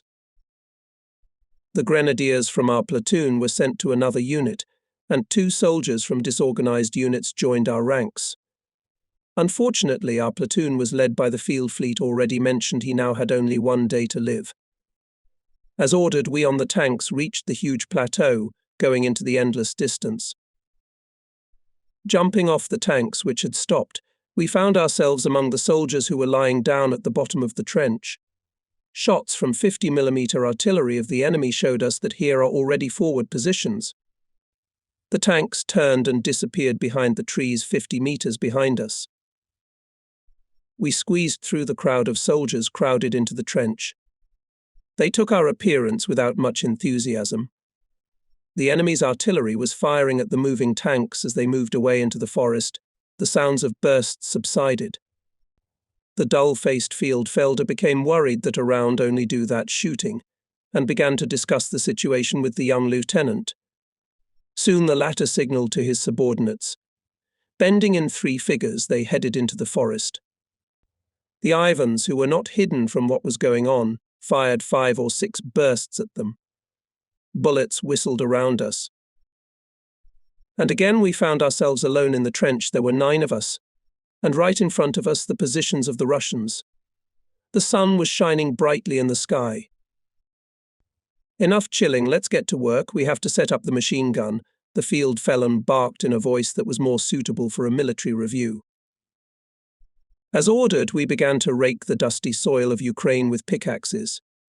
There was no time to talk. The sun was scorching, so that we hardly had enough strength to work with our hands. "They won't even have time to shoot us," said Gals. "We'll die of fatigue before they do." "My head is splitting," I sighed heavily. But the fieldfelder did not want to give us a break. He looked anxiously into the distance. As far as the eye could see, there stretched the desert, on which not a blade of grass grew. As soon as we set up the machine gun, we heard the rumble of tanks, which made us shiver. On this perfect day, the tanks appeared out of nowhere. They were heading eastward. Behind them, bent, hidden by clouds of dust, were German soldiers. In about 5 minutes, the Russians began a fierce shelling. Everything around was covered with smoke. The sun was not visible behind the flashes of fire. Barely visible behind the cloud of dust, in the distance, 80 to 100 meters away, flickered flashes. Never before had I seen the ground crack like that. The shelling had started a fire in the forest. We were ready to scream with terror, but our throats were dry and we could not make a sound. Everything flew into tatters. Shell fragments and sparks of fire flew through the air. The first shaft swallowed Kraus and the new soldiers before they could realize it. I huddled in the farthest corner of the trench and watched with mad eyes as the tornado moved toward us. Mad with fear, I howled. Gals's head jammed into mine. Our helmets bumped against each other as if two pans had collided. My friend's face was contorted with horror. "We're screwed," he whispered. His words were overlaid by the rumble of the explosions, which was breathtaking. Suddenly someone fell into our trench, as if from the sky. Then another body piled up. It was 2 recruits from our platoon. Gasping, one of them shouted, "Our whole company is dead." He cautiously poked his head out, and at the same moment there were several explosions, from which the soldier's helmet was blown off, and with it part of his skull, which fell into Gal's hands. We were both covered with blood and human flesh. With all his might, Gals kicked the bloody brains away and buried his face in the dirt. The explosions were so strong that we thought it was an earthquake. Then there was a powerful flash at the bottom of the trench. One of the machine guns fell on us from above together with the ground. Those who from fear were still able to move their lips shouted, "We're finished." "Mom." "No, no. We'll be buried alive. Help." But no words could stop the hurricane that was bearing down on us. About 30 more soldiers piled into the trench. They began to shove us around unashamedly. Everyone wanted to get in deeper. Those who remained outside had no chance to survive. The whole ground was covered with shell craters. We could hear the stomping of soldiers running for cover. But the shelling did not stop, and those who had already thought they had escaped were dying. There was a roar of fighter planes. We shouted hurrah to the Luftwaffe pilots. A few seconds passed and the shelling stopped. The surviving officers signaled retreat. The soldiers began to crawl out of the trench like rabbits from a hole, chased by a boa constrictor. We were about to crawl in, but a field sergeant roared, "Where are you going?" "We must stop the Russian counter-offensive. Prepare the machine gun for battle." At the bottom of the trench, which was now unrecognizable, lay 6 corpses of soldiers from the Hitler Youth. From the hole formed on the left, Kraus's boots were sticking out, and the grenadier was completely covered. Behind us, the rest of the soldiers were sweating on the dirty work, exchanging impressions. Heinz Feller, born 1925, unmarried. Poor guy. "Let me see what's wrong with your shoulder," said Gals. "Maybe you're badly wounded." "I don't think so. It's just a scratch." I unbuckled my belt. I was about to expose my shoulder when there was a rumble in the morning air. A moment later, Russian shells whistled around us. We again cowered in terror at the bottom of the trench. "Jesus," someone shouted. "It started again." Gals was coming toward me, scrambling between the falling stones. He said something, but his voice was drowned in the rumble of the rupture. "We can't hold out," he said. "We've got to get out of here." A shell landed very close by, and the burst of the shell colored everything around us with flames. We were enveloped in thick smoke, and tons of earth fell into the trench. We heard frightened shouts, and then the voice of the staff fell. "Is no one hurt?" "God," wheezed the veteran. "Why is our artillery silent?" Lindbergh trembled again. And then the shelling stopped. The veteran cautiously leaned out. 7 more heads showed up. The dust had not yet settled in the plain. So the shells have run out, Fieldfebble grinned. Otherwise they would never have stopped. The veteran, as usual, looked at him with an absent look. And I thought it was us that ran out of shells. Otherwise, why didn't our artillery fire?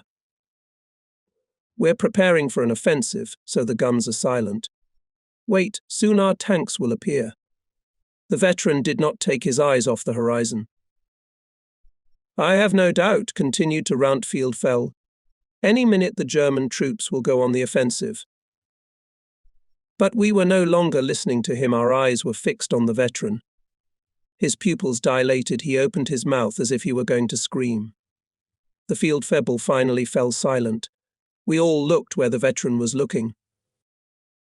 In the distance, stretched across the horizon, black streak. It came like a wave on the shore. For a few moments we could not take our eyes off the terrible picture. The troops were marching in solid rows, which seemed unreal. The veteran's shout made our soul go to our heels. Siberians. Siberians are coming to us. There are 1 million of them. He grabbed the machine gun and laughed through his teeth. In the distance, like a hurricane, came the roar of thousands of throats, hurrah! Take your places, ordered the Fieldfebble. He looked at the approaching enemy troops as if mesmerized. We took up rifles and automatic rifles and leaned on the trench embankment. Gals was trembling, and his partner, Lindbergh, could not control the machine gun belt. Come to me, quick, Gals shouted. Come here, or I'll shoot you. Lindbergh's face twitched, he was ready to cry. The veteran no longer shouted. He rested the machine gun on his shoulder, pulled the trigger and clenched his teeth with all his might. The screams of the Soviet soldiers grew louder and louder, and their booms did not subside for a long time. Frozen with horror, we could not even imagine how great the power of the enemy. Like a mouse frozen at the sight of a snake, we were paralyzed by fear. Lindbergh broke down. He cried and screamed, then threw himself to the bottom of the trench. They'll kill us. They'll kill us. They'll finish us all off. Get up, shouted the Fieldfebble. Go back to the post, or I'll finish you myself. He forcefully lifted Lindbergh to his feet, but he slid to the ground again with a sob. Scoundrel, shouted Gals. Well, to hell with you, die. I can do without you. The shouts of the Russians sounded quite distinctly, and again the mighty hurrah was heard. Mummy, I thought. Mommy. Hurrah. Hurrah, victory, the Russian veteran mocked. Just come here. The mass of soldiers was only 100 meters away from us. Then we heard the roar of engines. 3 airplanes appeared in the morning sky. Bombers, shouted the Sudeten. But we noticed them without him. We took our eyes off the horde of Russians. The planes, without reducing speed, were descending on the soldiers. Messerschmitts, shouted the Fieldfebble. Wow! Hurrah! We shouted. Long live the Luftwaffe. 3 airplanes hovered over the Russian army and poured deadly fire on it. Shelling from the sky served as a signal to our guns hidden in the woods. They also opened fire on the enemy. The machine guns that survived during the bombardment also rumbled. Airplanes flew directly over the heads of the advancing and inspired in our soldiers the will to victory. Through my hands ran a machine gun tape. One ran out, and we refueled the second. Opened fire and large caliber guns of the Wehrmacht. They dealt the Bolsheviks, who were marching into the attack, as in the days of Napoleon, a fatal blow. But the Russian soldiers kept moving. But now death no longer frightened us. I did not take my eyes off the glowing muzzle of the machine gun, which was held by a veteran. Prepare grenades, ordered the field sergeant, who fired from the Luger from the left shoulder. Useless, shouted even louder veteran. We don't have enough ammunition. We can't stop them. Fieldfebble, give the order to retreat before it's too late. We looked from the field sergeant to the veteran. The Russian shouts were getting louder and louder. Hooray! They fired from the hip, right on the run. Bullets whistled around. You're crazy, the Fieldfelder stubbornly insisted. You can't leave here. Any minute our troops will appear. So for God's sake, shoot, don't stop. The veteran loaded the last magazine. You're crazy. Any minute now. Fuck you. Stay here. Die if you want. Come back, yelled the Fieldfelder. The veteran got out of the trench and, ducking as low as possible, with all his legs rushed into the forest. Without stopping, he shouted, "Follow me." We in a hurry grabbed weapons. "Run," shouted the Sudis. And the whole platoon ran after him. We were mad with fear. We ran headlong, panting towards the thickets. Russian bullets were whistling all around. Strange as it may seem, all 7 of us ran the Fieldfelder without stopping to shout curses, was next to us. Bastards. Shoot back. You'll die. Better to die in battle. But we didn't stop. Stop, yelled the field sergeant. Stop, pigs. We approached the veteran, who stopped to catch his breath by a bruised tree. You bastard. The Fieldfelder wouldn't stop. Well, I'll report you. I don't care, the veteran laughed in his face. Better a fine bat than a Russian bayonet. We again rushed to run. We began to climb the hill. The shells ripped out all the trees. Hurry up, shouted the veteran, hearing the Russian bullets whistling around. Hurry up, Fieldfelder, why are you stuck? He shouted to our commander. You'll see, as soon as we reach our own, we'll give the Russians a sniff of gunpowder. The veteran did not have time to finish. Fieldfelder shrieked and froze, comically waved his hands, then rolled down the hill and remained lying on the ground. Asshole, the veteran swore. I told him not to hesitate. Our squad, having already lost its commander for the 2nd time, continued to wade through the thickets, bending under the weight of weapons. Let's take a break, I suggested. I can hardly breathe. Gals lowered himself to the ground. Behind us we heard the rumble of guns and the whistle of German shells fired in the direction of the enemy. This Ivan will not stop, said the veteran. Don't they understand? Guys, don't stop. Now is not the time to relax. Thank God you were with us, thanked the veteran gals. Or else we'd be dead. That's for sure. Well, that's enough, we've had a rest and we're on our way. We ran again, though I was tired and I couldn't think straight. 3 more Marines joined us. Well, you scared us, said one. We thought you were Bolsheviks. We came to a small clearing. Here was a bombed-out field storehouse, which had been hit by a Russian shell yesterday. Between the branches of a fallen tree lay a blackened corpse. Suddenly a whole company of soldiers surrounded us, ready to rush to the attack. A tall lieutenant came out to meet us. Where is the Fieldfelder? He asked, wasting no time in ceremony. Dead, answered the veteran, stretched out at attention. Damn! Where are you from? What company? 8th Platoon, 5th Company Interdiction Troops, Great Germany Division, Mr. Lieutenant. 21st Platoon, 3rd Company, 3 soldiers who had just joined our ranks. We are the only ones left alive. The officer glanced at us, but kept silent. The rumble of the guns and the shouts of the Siberians were heard. Where is the enemy? Asked the lieutenant. In front of you, Mr. Lieutenant, everywhere in the valley there are thousands of them. Continue your retreat. We do not belong to Greater Germany. When you meet one of your regiments, join him.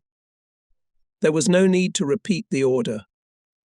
We returned to the woods, and the officer approached the soldiers and gave them some order. In this way we passed many units ready to attack. At last we arrived at a village in which a defensive post had been set up shortly before. Here we stopped. There was a detachment from our division in the village, but no one knew about the 5th Company.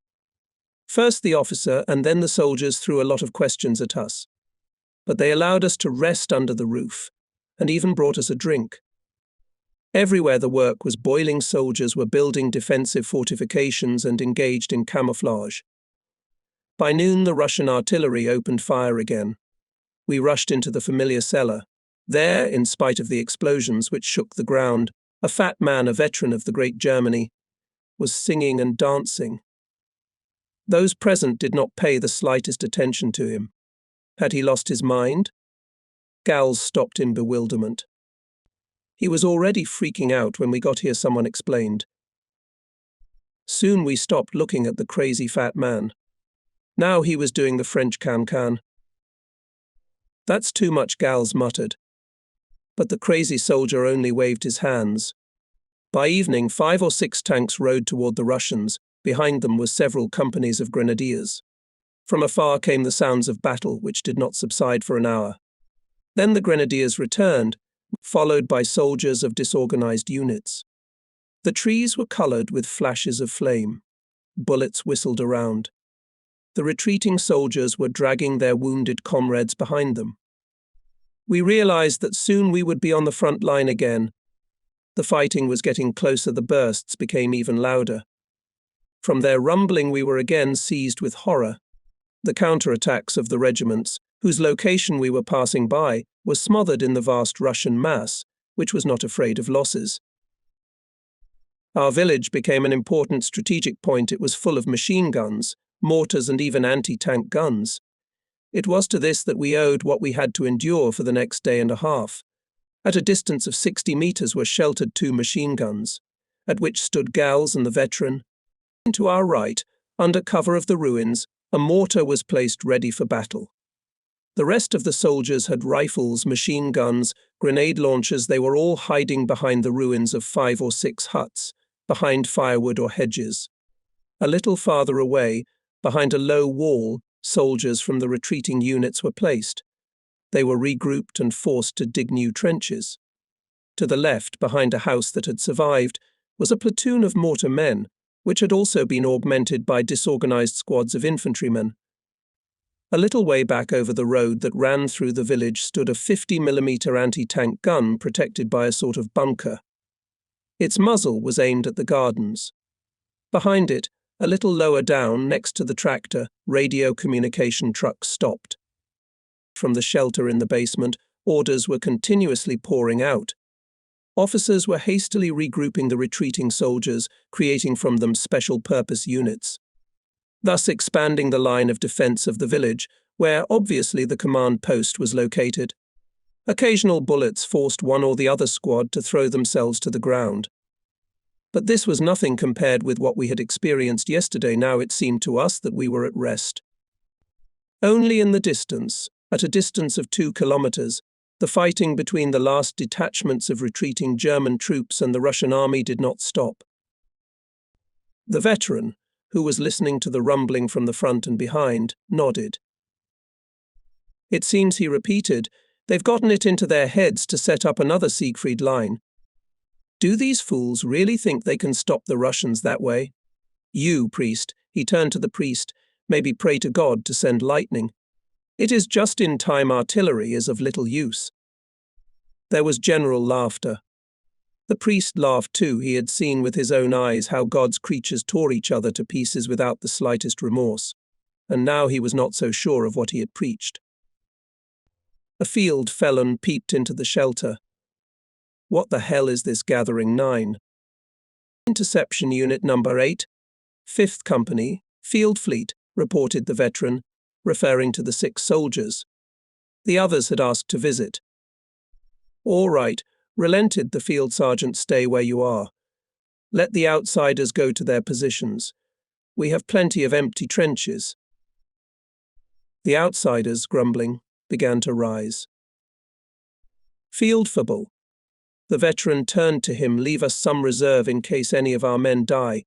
We need to hold our positions. All right. Feldfebel had not yet had time to make a decision when a crazy fat man appeared in front of him. I served as a machine gunner in Moscow, Mr. Fieldfebel. Good, then you and that guy stay here. The rest of you follow me. So in our squad there was a fat man whom we nicknamed French Cancan and a skinny soldier of dull appearance. I apologize, Cancan said to us. I hope you are not very angry that I imposed on you. The thing is, it's not easy to dig a trench for me to fit in. Cancan never closed his mouth for a second. He'd say the first thing that popped into his head. Only ruptures silenced him, but as soon as the danger was over, he began to shine with eloquence again. There's plenty of room in the ground for you, the veteran said without a smile. A few boulders on your beer-bloated belly and you're done for. I'm not much of a beer drinker, said the French Cancan, puzzled. He was interrupted by Gals. It's like hell outside, he said. Look, there's 2 of our tanks coming back. Ours. Keep your pocket wide, grinned the veteran. This is T-34. I hope the guys from the anti-tank brigade noticed them. We fixed our eyes on the monsters, which were moving straight at us. We can only trust in God, said Gals. We are powerless with our machine guns. But he still opened fire with a large caliber machine gun. A hail of stones fell on the tanks. The gun turrets showed flashes, but no other damage was visible. The tank's cannons rotated like trunks. The blast threw us to the floor. A Russian shell whistled above us. It exploded somewhere behind the village. The tanks slowed down. One of them started to turn around. Our mortar began firing continuously at the tanks. They backed up. Another Russian shell hit the left wall of the building. The basement was shaking. A few more explosions followed, but we did not dare to go out any more. Then a victory shout was heard, and we saw one of the tanks hit by a shell from the anti-tank guns. The tank slowly retreated, zigzagging with one track. It crashed into another tank, which staggered from the impact and flanked our mortar. In a few minutes, shrouded in a thick cloud of smoke, he was gone, and with him the other tank retreated. Black smoke was billowing from the first one.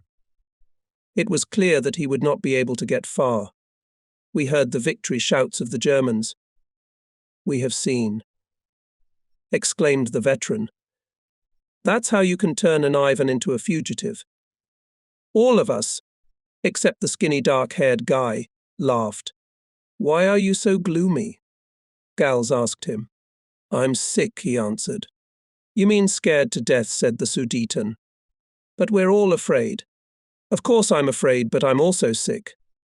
I bleed when I defecate. Then you should go to the hospital, the veteran said. I tried to go there, but the major doesn't believe me. He can't see what's wrong with me. Yeah, if you'd had your arm blown off or your skull bashed in, it would have been easier. Try to sleep, said the veteran. We can do without you for now. The field kitchen arrived in the village. Those who had the courage to go outside filled a kettle. The mere fact that we were being fed gave us confidence we were not completely cut off from the world after all. But as night fell, our fear returned. The fighting resumed with renewed vigor. Pressed by the Russian forces, the remnants of the German army were retreating. The Russians had time to appear before the last of our infantrymen had withdrawn.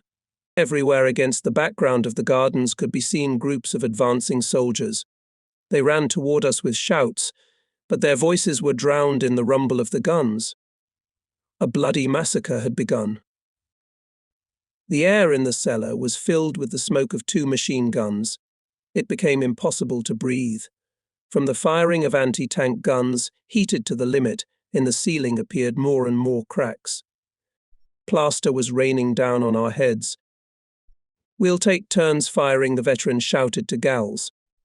Otherwise the machine guns will melt. Lindbergh's face turned greyer than his overcoat. He plugged his ears with mud so he couldn't hear anything. I had my 5th machine gun belt running through my wounded fingers. The machine gun was red hot, but the veteran kept firing. Gal's machine gun was blown away by a grenade. The veteran, however, kept firing, wreaking death in the ranks of the Russians, who were advancing in an intimidating defile. Despite the enemy's desperate attempts to make a breakthrough, thousands of Russian soldiers were dying under the fire of German mortars and machine guns. What was happening outside our field of vision, we had no idea. Right in front of us, the enemy was suffering terrible losses. Through a crack in the wall, a few shrapnel splinters flew into us. By some miracle, everyone was unharmed. Then there was a tremendous rumble. Enemy soldiers threw themselves to the ground. In the darkness, hundreds of flashes illuminated the living and the dead. And then there was a shout. "It's our artillery." "Thank God," said the veteran. "I had given up all hope. Well, guys, this time we stood our ground. The Ivans won't get through." Wehrmacht units regrouped and poured deadly fire on the enemy. There was a look of hope on our faces. "This is our way," yelled Kankan. "Look what's happening to the Russians. That's what they deserve. Bravo." The ground in front of us was exploding. Lindbergh, mad with joy, was shouting at the top of his lungs, "Sieg Heil," like us the day before. The Russians couldn't resist the gunfire. The guns shifted their fire to the distant Russian positions. There were death cries everywhere. We decided that the village was saved. "Let's have a drink," suggested the veteran. "We have something to celebrate. I haven't seen such carnage since I came to Russia. Now we can breathe easier." He glanced at Lindbergh. He reluctantly came out of his corner. Instead of blubbering, "Go get us a drink." It was clear that Lindbergh had completely lost his mind. He was laughing and crying. "Let's go." Gals was sick of Lindbergh. "Go get us a drink." He kicked him in the ass. Lindbergh, clutching his head, came to his senses. "But where am I going to find a drink?" he asked. "That's up to you. Radio operators always have something stashed away. Or somewhere else. Just don't come back empty-handed." Outside, our soldiers were also celebrating the retreat of Ivan's army of thousands. And our basement became merry. The Kankan danced again, and we followed suit. And I thought we were finished.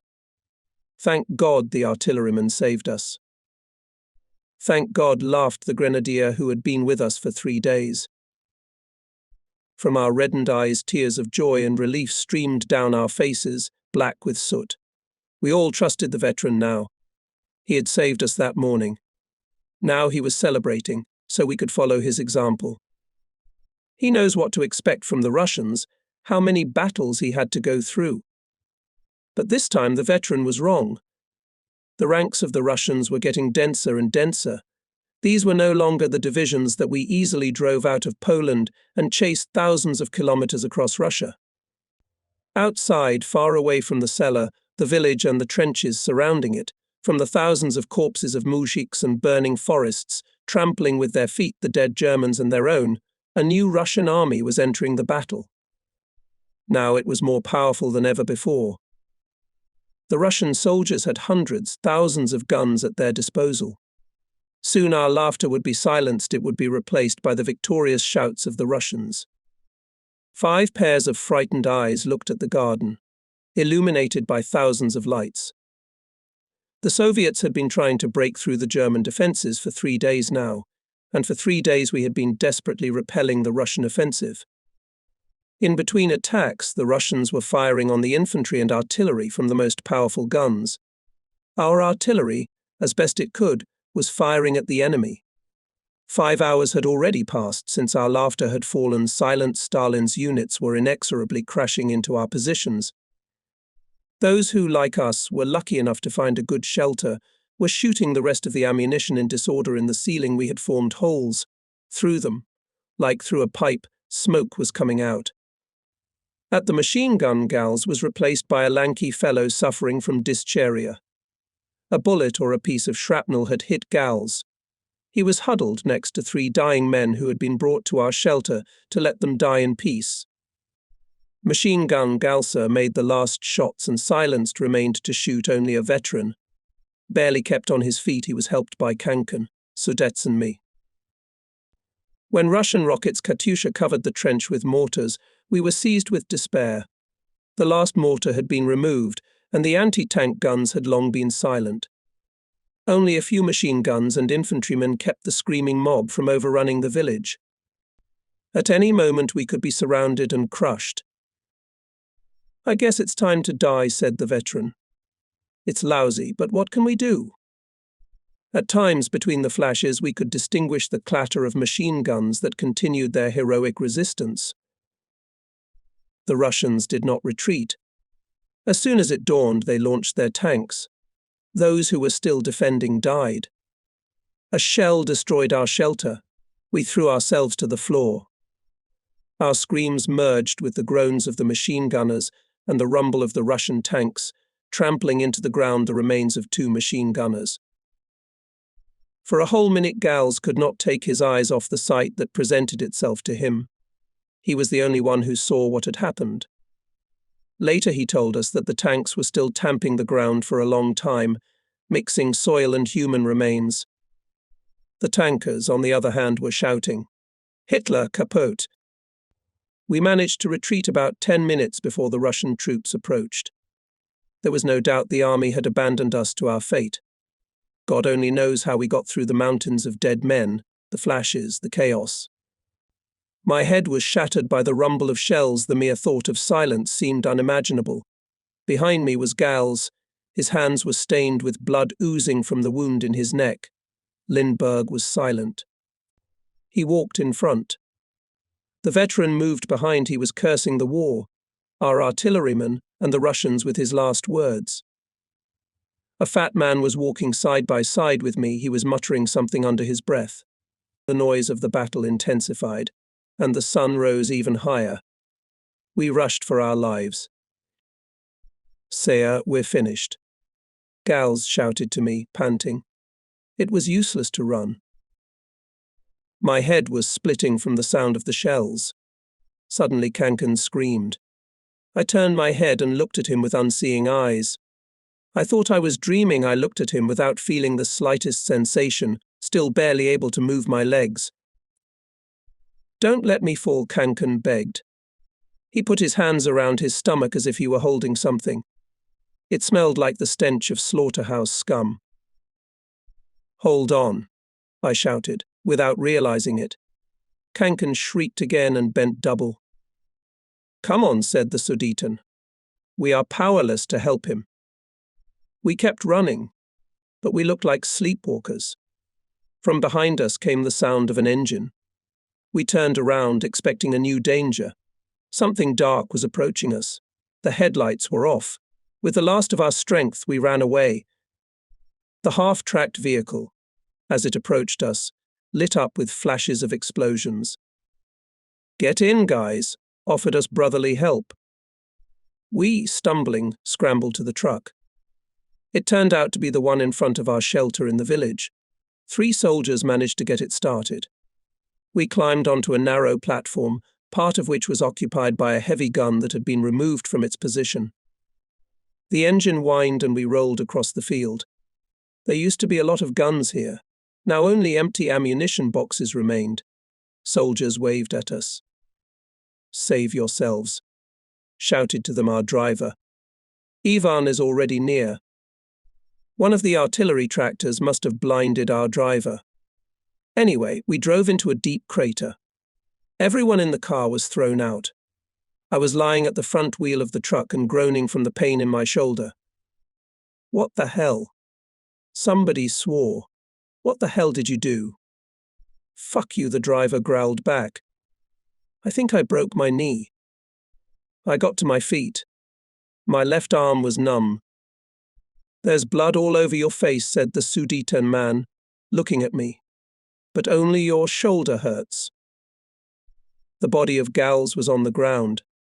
He was already wounded, and now he had been thrown a long way. Maybe he'd fainted, maybe he was dead. I shook him, said his name. His hand went up to his neck. "Thank God he's alive." The attempt to pull the car out of the hole was unsuccessful. The wheels just idled helplessly. We had to walk to the next artillery position, where the soldiers were collecting their junk. Together with it, they loaded us into the car. We set off again. In the distance, the horizon was glowing. "Did you get out of this hell?" addressed one of the artillerymen to the veteran.